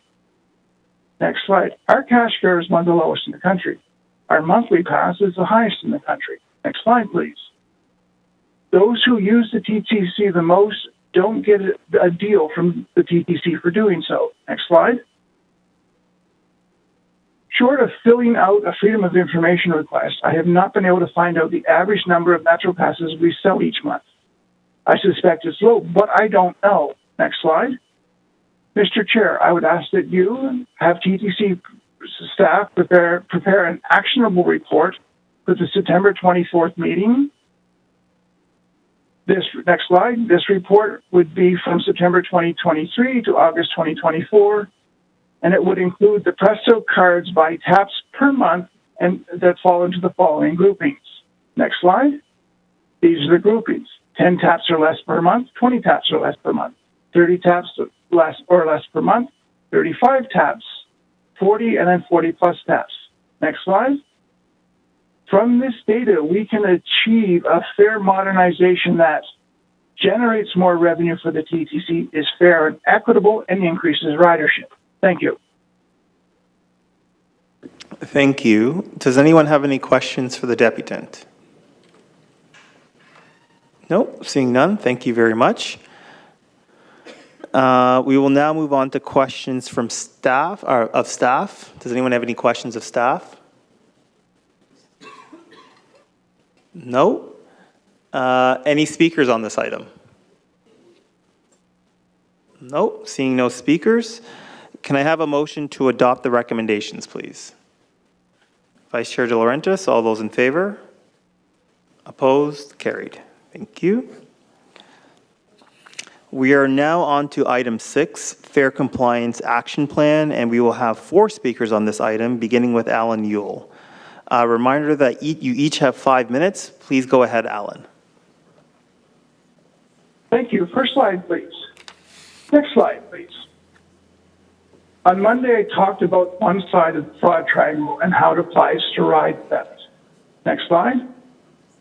Now, there are 2 other sides of the fraud triangle. They are motivation and rationalization. Next slide, please. After last summer's Audit and Risk Committee meeting, I did a time study of segregation at the northbound platform at Dundas Station. I sat in an unstaffed crash booth for almost 3 hours. Next slide. I was there long enough, the station management thought I was summer staff. In that time, I noticed that unverified fares and transfers fell into 3 primary categories. Next slide. Those who can't afford a fare, these people said where they were going and asked if they could get a ride. The city's allegedly affordable fare discount program is neither affordable or fair. Next slide. It's a 21% discount when the monthly average or provincial average is 50%. It is 59 trips to break even on the pass versus 48 on the standard adult pass. You know, city politicians, you need to do better. Next slide. The second group is parents, usually moms, that are trying to push multiple kids through a fare gate with their one Presto card. Next slide. We need to better educate. Better education is needed on how to use a child Presto card. It's my understanding that from Monday's meeting that the TTC has worked with Presto to get new child Presto card. Next slide. Currently, Presto cards flash red for decline, green for adult, and yellow for concession taps. Next slide. New Presto child cards should be coded to flash blue. Next slide. This would make it easier for fare inspectors to identify full-bearded 12-year-olds entering at Dundas West, York University, and Humber College stations. Next slide. The third group are those passengers who just don't want to pay. They have the money to pay, but they're not motivated to pay.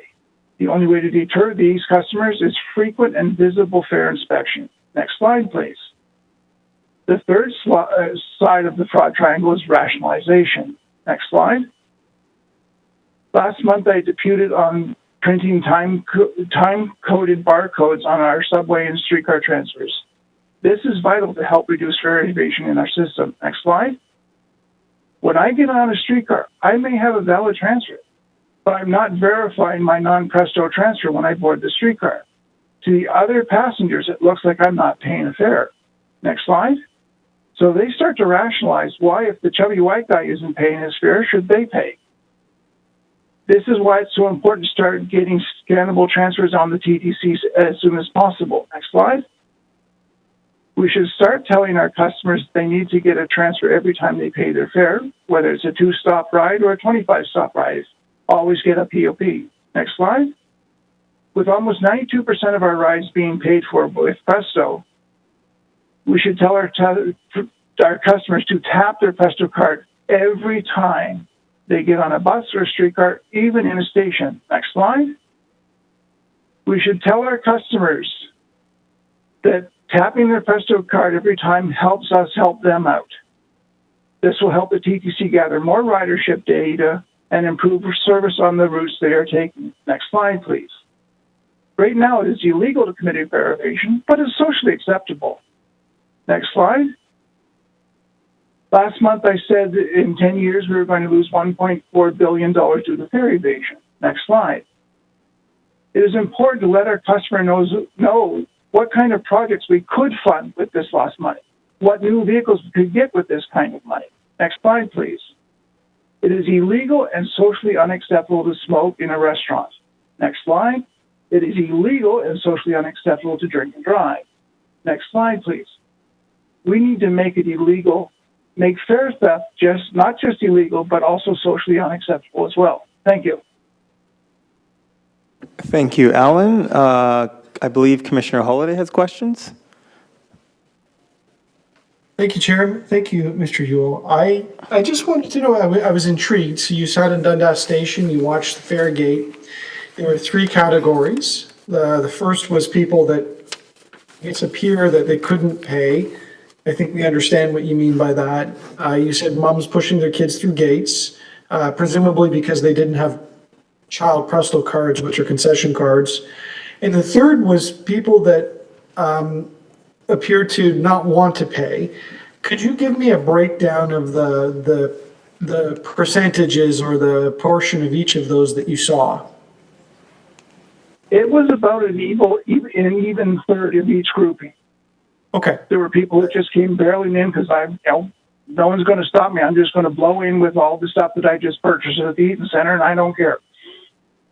Got it. And then you had the people, and then you had moms that got off the streetcar, but now they just have their one Presto card and are now squeezing 3 kids through the gate, triggering fare evasion stats. When they're not necessarily fare evasion stats, it's just people not knowing how to use the system right.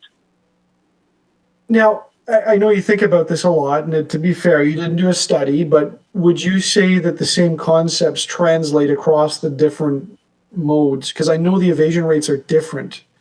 Or do you think this is a fair representation, just in your experience?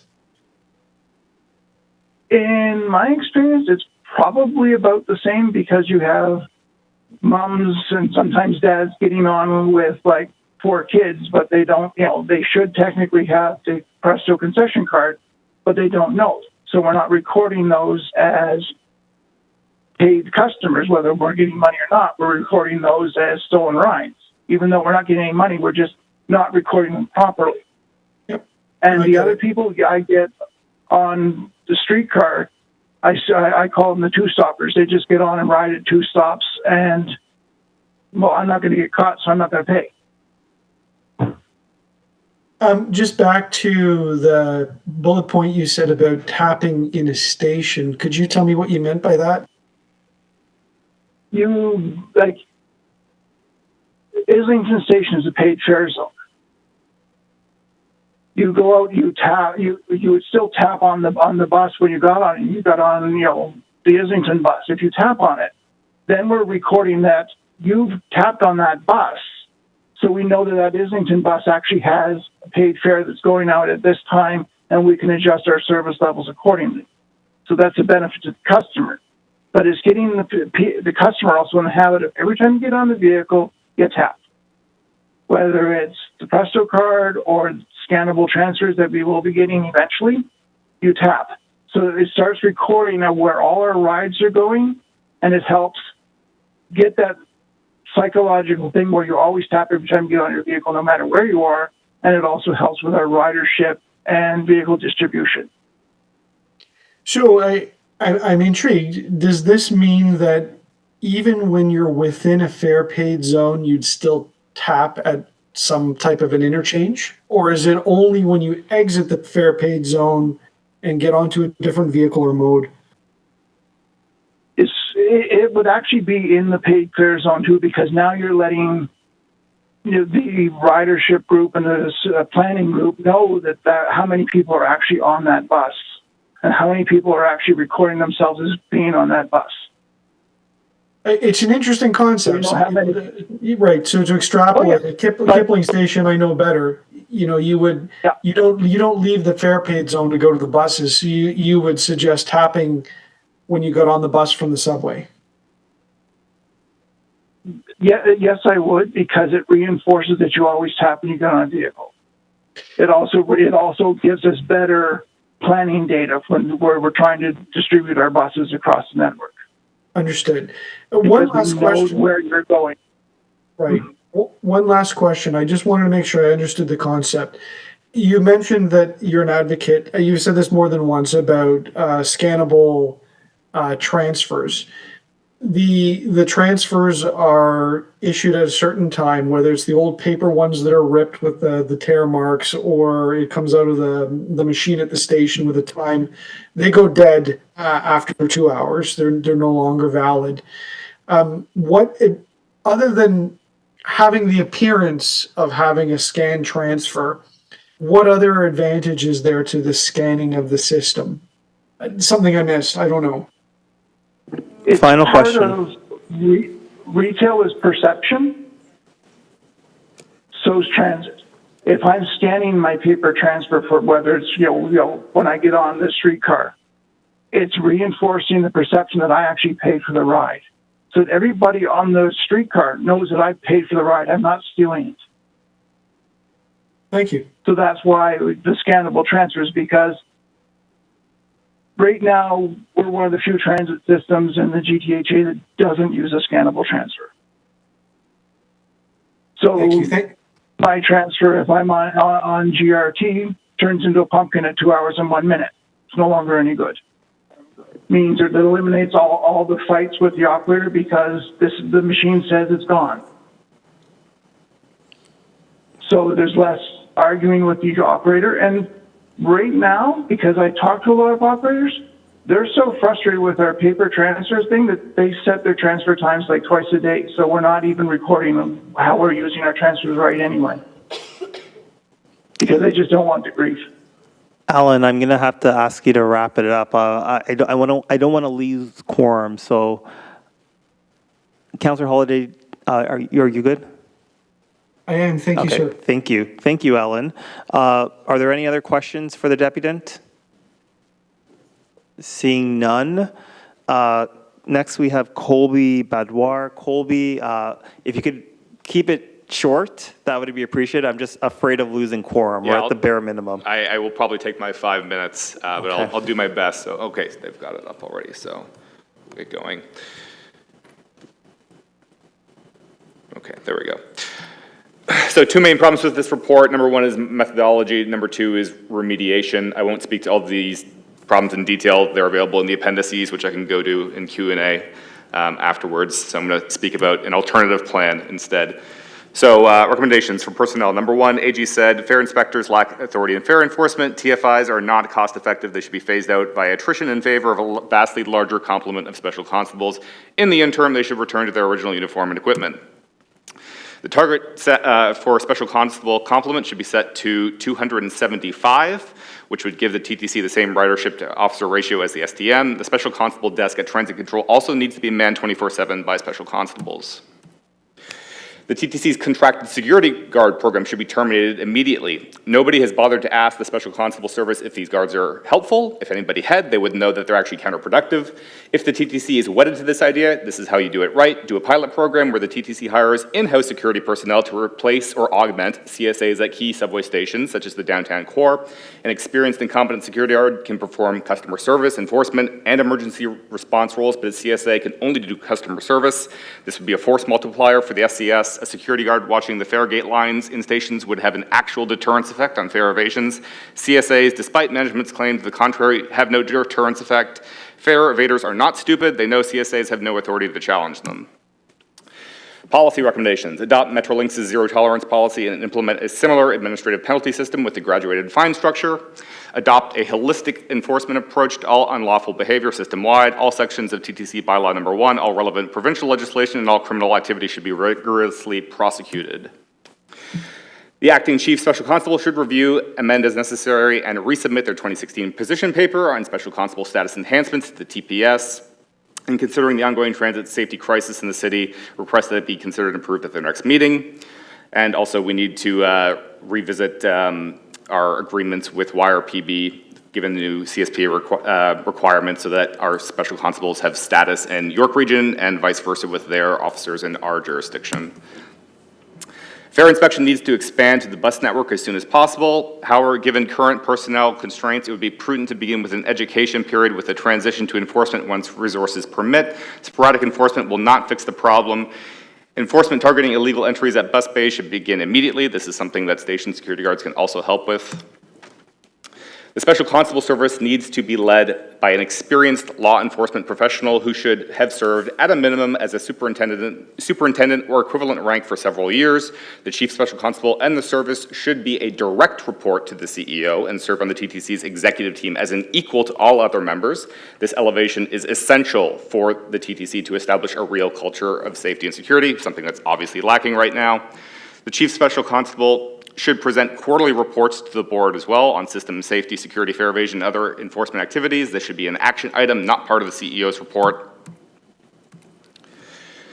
So the ARC department found that TTC's own policies are responsible for the fare evasion crisis. The AG report points to that same conclusion. This cannot be solved by making tweaks at the margins. Systemic change is required both in leadership and in policy is needed to remediate this problem. There's still a culture of denial among senior management. Claims that the system are getting safer are laughable when we just had another homicide and random assaults are still a routine occurrence. People experience the system by experiencing the system. They don't experience the system through cooked statistics presented at board meetings that only crazy people like me and Alan attend. So it's really important that people actually feel safe, and that's only going to be achieved by taking these action items and not just telling people that, oh, the system's safer, you should feel better. That'll be totally counterproductive. The chair's motion was well-intentioned in this regard, but I think telling TTC customers, oh, look, the system's getting safer when people just, through their lived experience, see that it's really not getting safer, that's not going to be helpful. Won't run through all the appendixes here, but I got tons of more information there for those that are interested. Commissioner Halliday asked about weapons calls. Staff couldn't answer this question for some reason. Here's the statistics. There were about 120 or 115 weapons calls last year, so that's one every 3 days.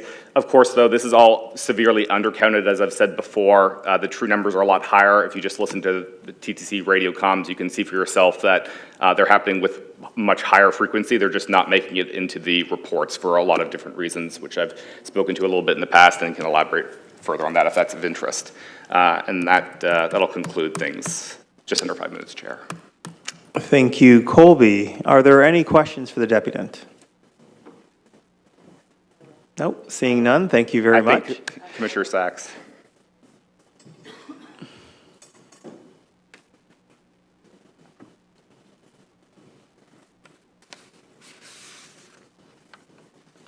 Colby, thank you for your suggestions. You've been very clear about the importance of special constables and more special constables.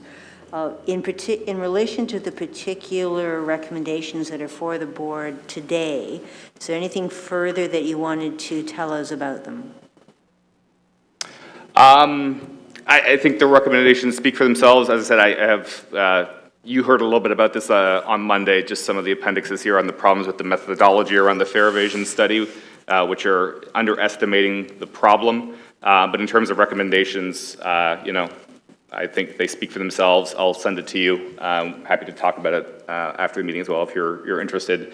There's obviously a lot more there that I can say. I can go in much greater depth if it's of interest. Obviously, can't fit everything into 5 minutes, but I think it's a good starting point there for the board. And I appreciate the chair that you actually took the time to go on ride-alongs with the special constables. I think that's something really important that all board members should do to get a better understanding of what's happening on the ground. And the emergency vehicle status is a high priority. So number 3 here, this is something that the board really needs to act on as soon as possible. But all of these recommendations are essential in my view. Thank you for the question, Councillor Sachs. Thank you. Thank you. Seeing no further questions, thank you very much. Oh, sorry, Commissioner Kim, 5 minutes, please. Thank you. Thank you for your presentation. I always enjoy your presentations. Last month, you did a scan of other jurisdictions as well and how they combated fare evasion. Did you ever come across those where when you have to exit the system that you actually need your ticket or your pass to, otherwise it won't let you exit, and maybe depending on the design of it, some people jump over it, but some you can't. Has that ever been looked into? Like, have you, in your studies and research, like how effective was that? Yeah, that's a very good question. Off the top of my head, I can't think of which systems have that in place. I know some do. That's certainly something that exists. This is something that has been contemplated at the Commission quite a while ago, but I distinctly remember this question coming up at past boards, probably when we were implementing the new fare gates to begin with, these Scheiden-Bachmann gates who are Metrolinx's contractor that we now have. So this is something that was asked about. Can we have it requires that not only do you have to tap in, but you also have to tap out. And it was said that's something that could be done theoretically if it was of interest. So definitely something I would encourage the board. Certainly they can ask staff to come back and contemplate whether that would be beneficial or not. I don't have a well-formulated opinion on that question myself at this moment, but you've prompted me to do some digging into that and think about whether that would be a useful change. Obviously, there'd be capital costs somewhat with doing that. You'd have to install readers on the other side of the gates, which don't exist right now, if I understand correctly. But certainly something that could be done. Thank you. You're welcome. Thank you, Commissioner Kim. Seeing no further questions, thank you very much, Colby. Next, we have Sheila Pizy-Allen.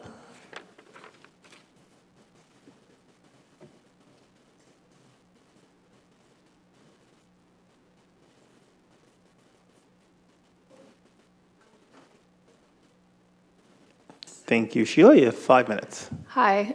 Thank you so much for the chance to address you today about the Fare Evasion Compliance Action Plan. I'll try to be really quick.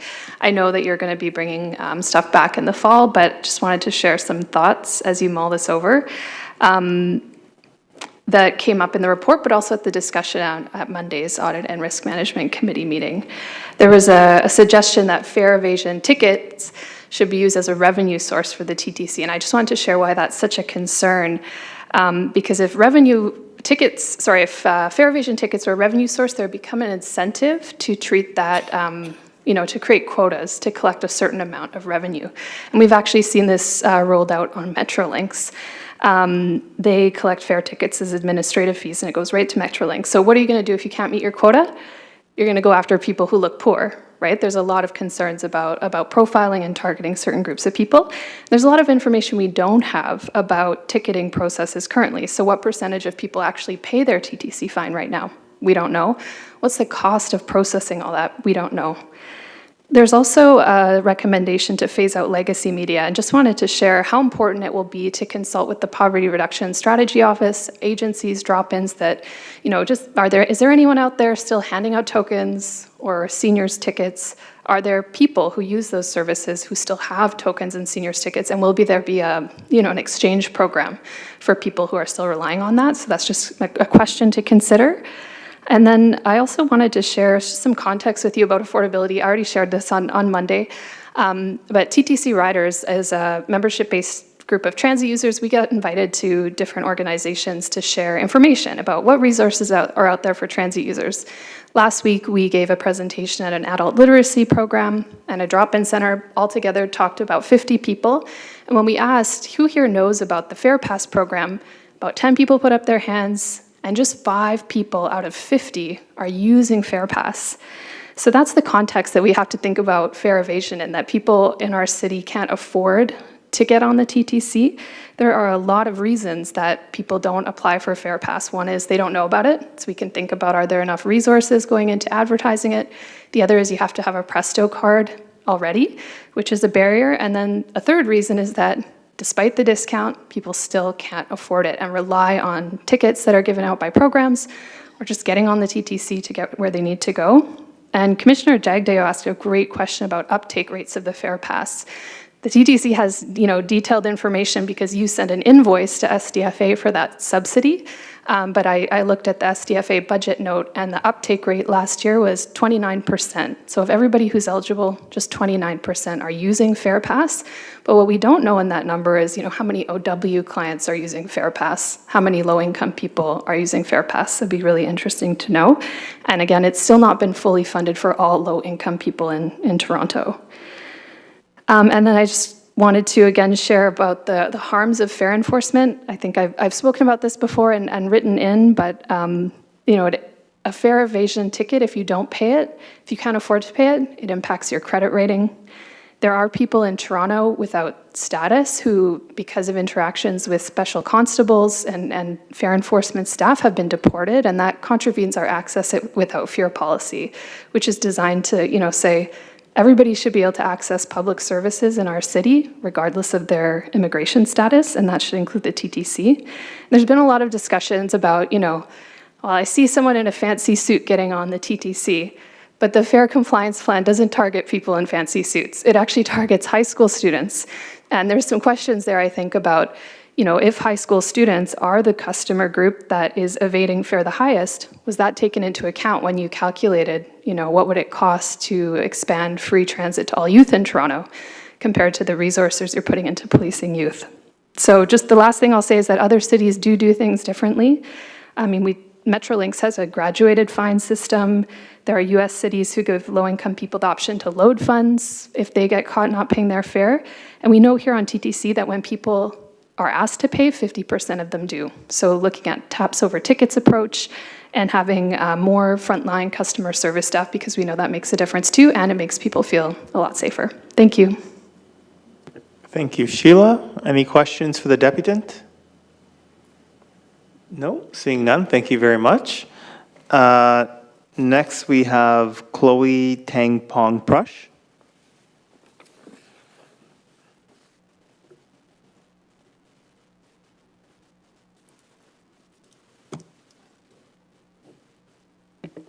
Hi, Chloe, you have 5 minutes. Hello, everyone, members of the board. Thank you for having me. My name is Chloe Tangpong Prush. I'm an advocate with TTC Riders and an urban planning student at Toronto Metropolitan University.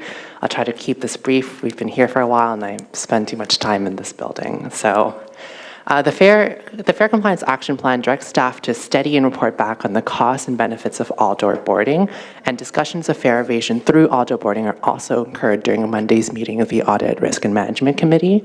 So, riders are rightfully concerned that these discussions could potentially lead to the end of all-door boarding. This caught the attention of many transit advocates in the city because of how misguided the idea of ending all-door boarding really is. I think that from the perspective of someone who takes the bus, the idea of eliminating all-door boarding is kind of unthinkable. Slower boarding leads to slower travel times, crowding near the front of the bus. People with mobility issues or mobility aids will struggle more when boarding and disembarking, and trolleys, luggage, strollers, and mobility devices can block the front door. And, this is a really big issue when the bus is really crowded, which we're seeing more of because we have not returned to the pre-pandemic crowding standard. I've witnessed this personally on some busier bus routes, such as the Lawrence West bus, where the front becomes so crowded that no one else can get on, but there's still room in the back of the bus, but because the operator has not opened the rear door, then no one can actually get on. And that would be something we would see a lot more of if outdoor boarding was to be contemplated to end. So from an operations and financial perspective, higher dwell times mean that the routes take longer to complete and more service hours are needed to meet the same standard. And so it's really puzzling considering that the TTC already knows well that the service hours are being wasted on inefficient operations, namely due to congestion. So higher dwell times would only exacerbate this issue. And so this is mentioned explicitly in the fare compliance strategy, that there are some reasons why we chose to move to all-door boarding specifically, and the drawbacks we accept for this change, for this better operational efficiency. We knew that there would be an increased risk of fare evasion with outdoor boarding. It was the price to pay for more efficient operations. And we procured articulated buses, we procured longer streetcars, knowing all too well that they would only be possible to operate with outdoor boarding. Could you imagine 100 riders trying to cram onto an 18-meter long bus through only the front door? So, if we studied this outdoor boarding issue again, as is outlined as a potential outcome in the Fare Compliance Action Plan, then we would come to the exact same conclusion that any savings caused by reduced fare evasion would be offset by additional costs caused by increased dwell times and more expensive operations, higher labor costs, et cetera, et cetera. And, it would really be out of line with a lot of our partners in other jurisdictions. Vancouver, Washington, D.C., Ottawa, San Francisco, Los Angeles. These are all places that have outdoor boarding and explicitly chose it for their operational savings, knowing well that there is an increased risk of fare evasion. So there are always riders out there who will always find a way to try evading their fares, and it's astronomically difficult to squeeze fare out of these riders. So everyday riders should not be punished for what is ultimately a fruitless exercise. And so that's really what the outdoor boarding issue is all about. So I really hope that you take what I said today into consideration as you move forward, and that you take into account the experience of daily riders. Thank you, Chloe. Are there any questions for the deputant?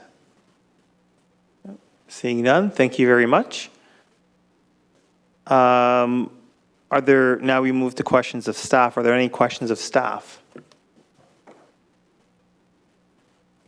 Seeing none, are there any speakers on the item? No, seeing none. Okay, I have a motion that I will be moving, that I've pre-circulated. So this is to direct TTC staff to report back to the TTC board next year, Q1, on a progressive payment fine schedule and in consultation with QP Local 5089 and ATU Local 113, a strategy to respond to customers who are non-compliant, i.e., so as Sheila mentioned, 50% of fare evaders pay when you ask them to pay. The other 50% don't. So what's the strategy to deal with that?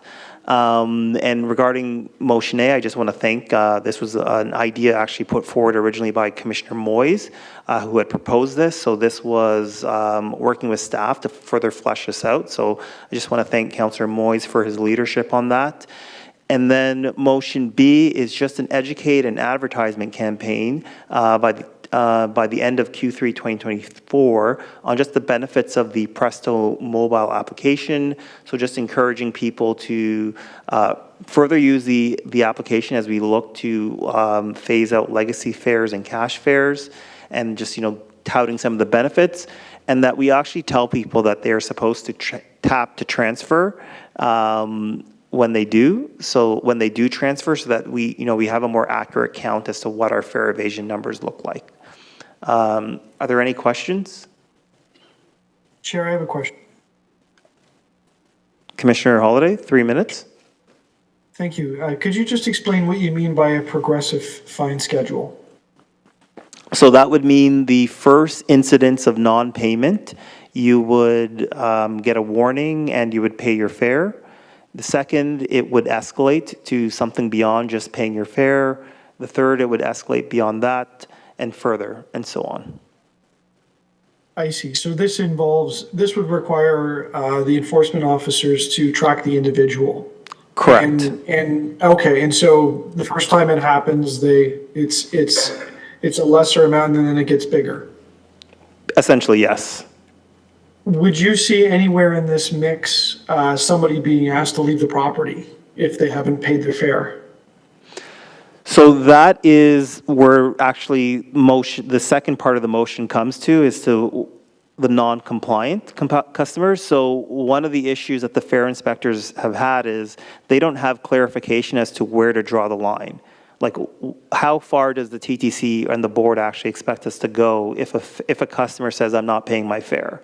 Do they therefore have the ability to remove someone from a vehicle? Do they just simply walk away? So that is what the second part of the motion is actually trying to address, is to give them clarification as to what the boundaries are. Okay. Thank you, Chair. That's helpful. Thank you. Vice Chair De Laurentiis?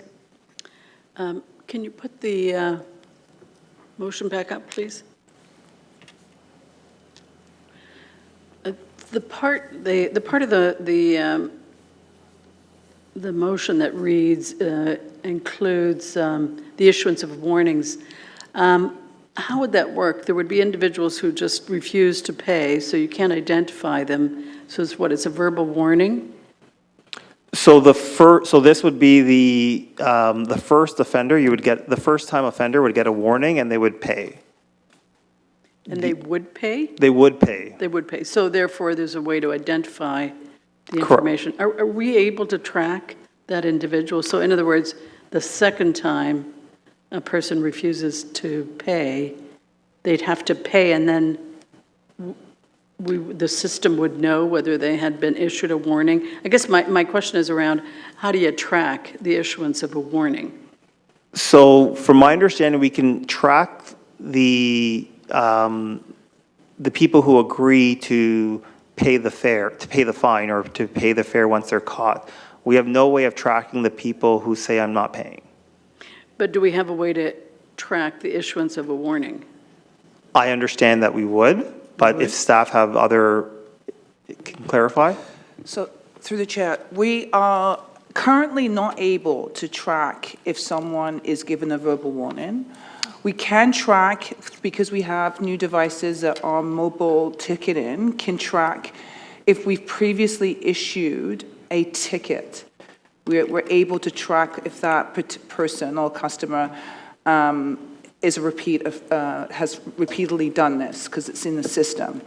We are working on a new system that will also track caution. So if we give you a formal caution, not a verbal warning, but a formal caution, we hope by the end of the year that will be tracked. So we could initiate it if the first was a caution, because it would be in the system, and then so forth. But if it's verbal, we won't be able to track it. If someone just pays, we won't be able to track it. Okay, thank you. That's very helpful. So I guess a question to you, Chair, on this. My concern would be that we may be imposing a tracking system that is just not doable, and I would feel more comfortable if we wait for that report. I'm quite, B makes a lot of sense to me, but with A, I'd like to understand whether what the system that we would put in place can actually do, what information it can track, so that then it would be just more practical to create the development of what this is, sort of a stepped approach, a progressive stepped approach. We'd have a better sense of what that should look like. So I would support B, but I'm having difficulty with A. So just to clarify, so the first thing is regarding the warning, it would be a paper warning, so there would be some sort of trail. It wouldn't just be a verbal warning. And then the second part to address your, it's a report back. So we're not actually telling them to do it, it's to report back on what it could look like. So if the technology is not available, that would come back in the report back. And also how you would track the cautions and or the issuances of warnings. So that would all be expected to come back in Q1 2025 when the report came. So we're not actually asking them to do it yet. Okay, it just reads more definitive than that. Report back on the development. I guess, may I ask a question of the team as to Please. what they would do in response to this, so I am better, and I can better understand what we're asking them to do? So, through the chair, we absolutely can look at what a system that would enable like a graduated penalty system to be implemented. There are bigger implications because we do have to go through the city to be able to initiate something like this. This is very different. Maybe I don't know if Michael wants to speak more to this, but we will be able to provide a report back on the what that could look like and the process in which that would take for us to implement it as a board. So just to answer that question, I read the recommendation as a report back. So if we run into obstacles as to why you can't implement either the issuance of the cautions or the progressive fine schedule, because I do think there are current limitations on the progressive fine schedule, including some statutory limitations, but that will be in the report back to say, if you want to implement this, these are the changes that you will need to seek, which may be changes to the City of Toronto Act. It may be agreement with the City of Toronto to run administrative monetary penalty system, and so those will come back in the report. Okay, so it would include the impediments too? It would, yes, that's how I read the motion anyway. Okay, then I'm good with that. Thank you. Any other questions, clarifications? Count. Did you want to speak, or did you have a question of clarification? Clarification. Sure.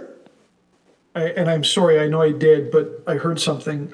I wondered if it would be constructive or helpful to suggest that instead of the word warning, the word caution be used, because that's what I heard from Ms. Gibson, was that caution has a meaning, and it's something that is tracked, able to be tracked, versus a warning which was not able to be tracked.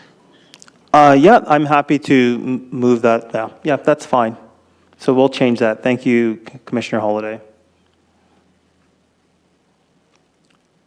So any other questions of the mover? Any speakers? No? Okay. So can we please have a motion to adopt the amendments? All those in favor? Opposed? Carried.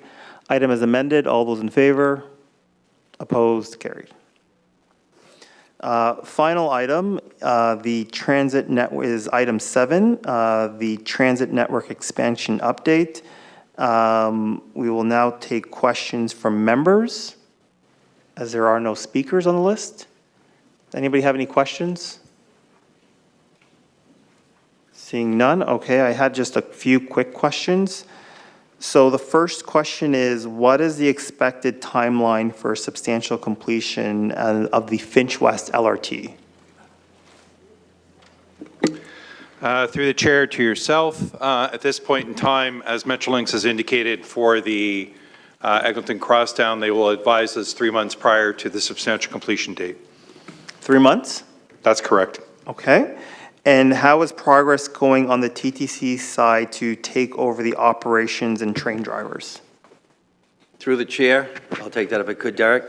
I have weekly conversations with the CEO of Metrolinx. I would tell you that his report to the board, his board, a week or so ago was very positive about the TTC's involvement with Metrolinx and Crosslinks and Mosaic. We meet with Crosslinks and Mosaic about once a month now. We bring all teams together to talk about how to get to yes as opposed to any obstacles to eliminate them. So I'll tell you, it's going very well. We have instructors that have been moved over for training, and I think next week we have a 28 train review to see what we can do. You still have to run the trains and get all the kinks out of them. It's a real good opportunity. And then I'm hoping shortly thereafter, somewhere in the fall, that we start, early fall, we start sending operators over. Had discussions with the union BA just last night again about sending union employees over to get them ready to help get the snags out. And, you know, we're all excited about getting this process moving. But as Derek said, there's contractual issues, and Phil's commitment is to give everybody 3 months' notice. But I'm happy with the way it's going right now. We meet on a weekly basis again on a readiness meeting that we call. I sorry to cover so much, but you asked a question. I had to jump right in. And Josie and Keisha Shakira, the deputy, and we talk about this on a weekly basis now about hiring additional instructors to have them available there, getting the special constables, the customer service agents, the dispatchers, the power dispatchers. So we're lining everything up. And I'll add this, Metrolinx has offered to pay for it all, to bring it on earlier, to make sure that we help out. So it's a good partnership right now. Thank you. And just one more final question. Does the TTC require any more resources to ensure that the project stays on time in terms of opening? So right now, the resources that we have are in budget. We're reassessing what we're going to need for next year, because there's 2 or 3 jobs. You know, as you learn more about the opening of a system, you might have 2 or 3 more jobs. A clerk in an area, for instance. But we're going to be bringing that as part of next year's budget. We also made sure that we had plenty of operators to begin with, so it'll give us some flexibility to make some adjustments as necessary. I think right now, I'm going to say I think we're in real good shape. But that doesn't mean some adjustments won't be necessary. And I've confirmed to staff that I want to make sure that that happens. Thank you. Any other questions? Sorry, Speaker? well, I'm Councillor Ainsley. Oh, questions or speaking? Questions. Questions? 5 minutes, please, Councillor. Yep. And I'm not sure who it's through. I just wanted to ask about the Eglinton East LRT on page, I'm not sure what page it is.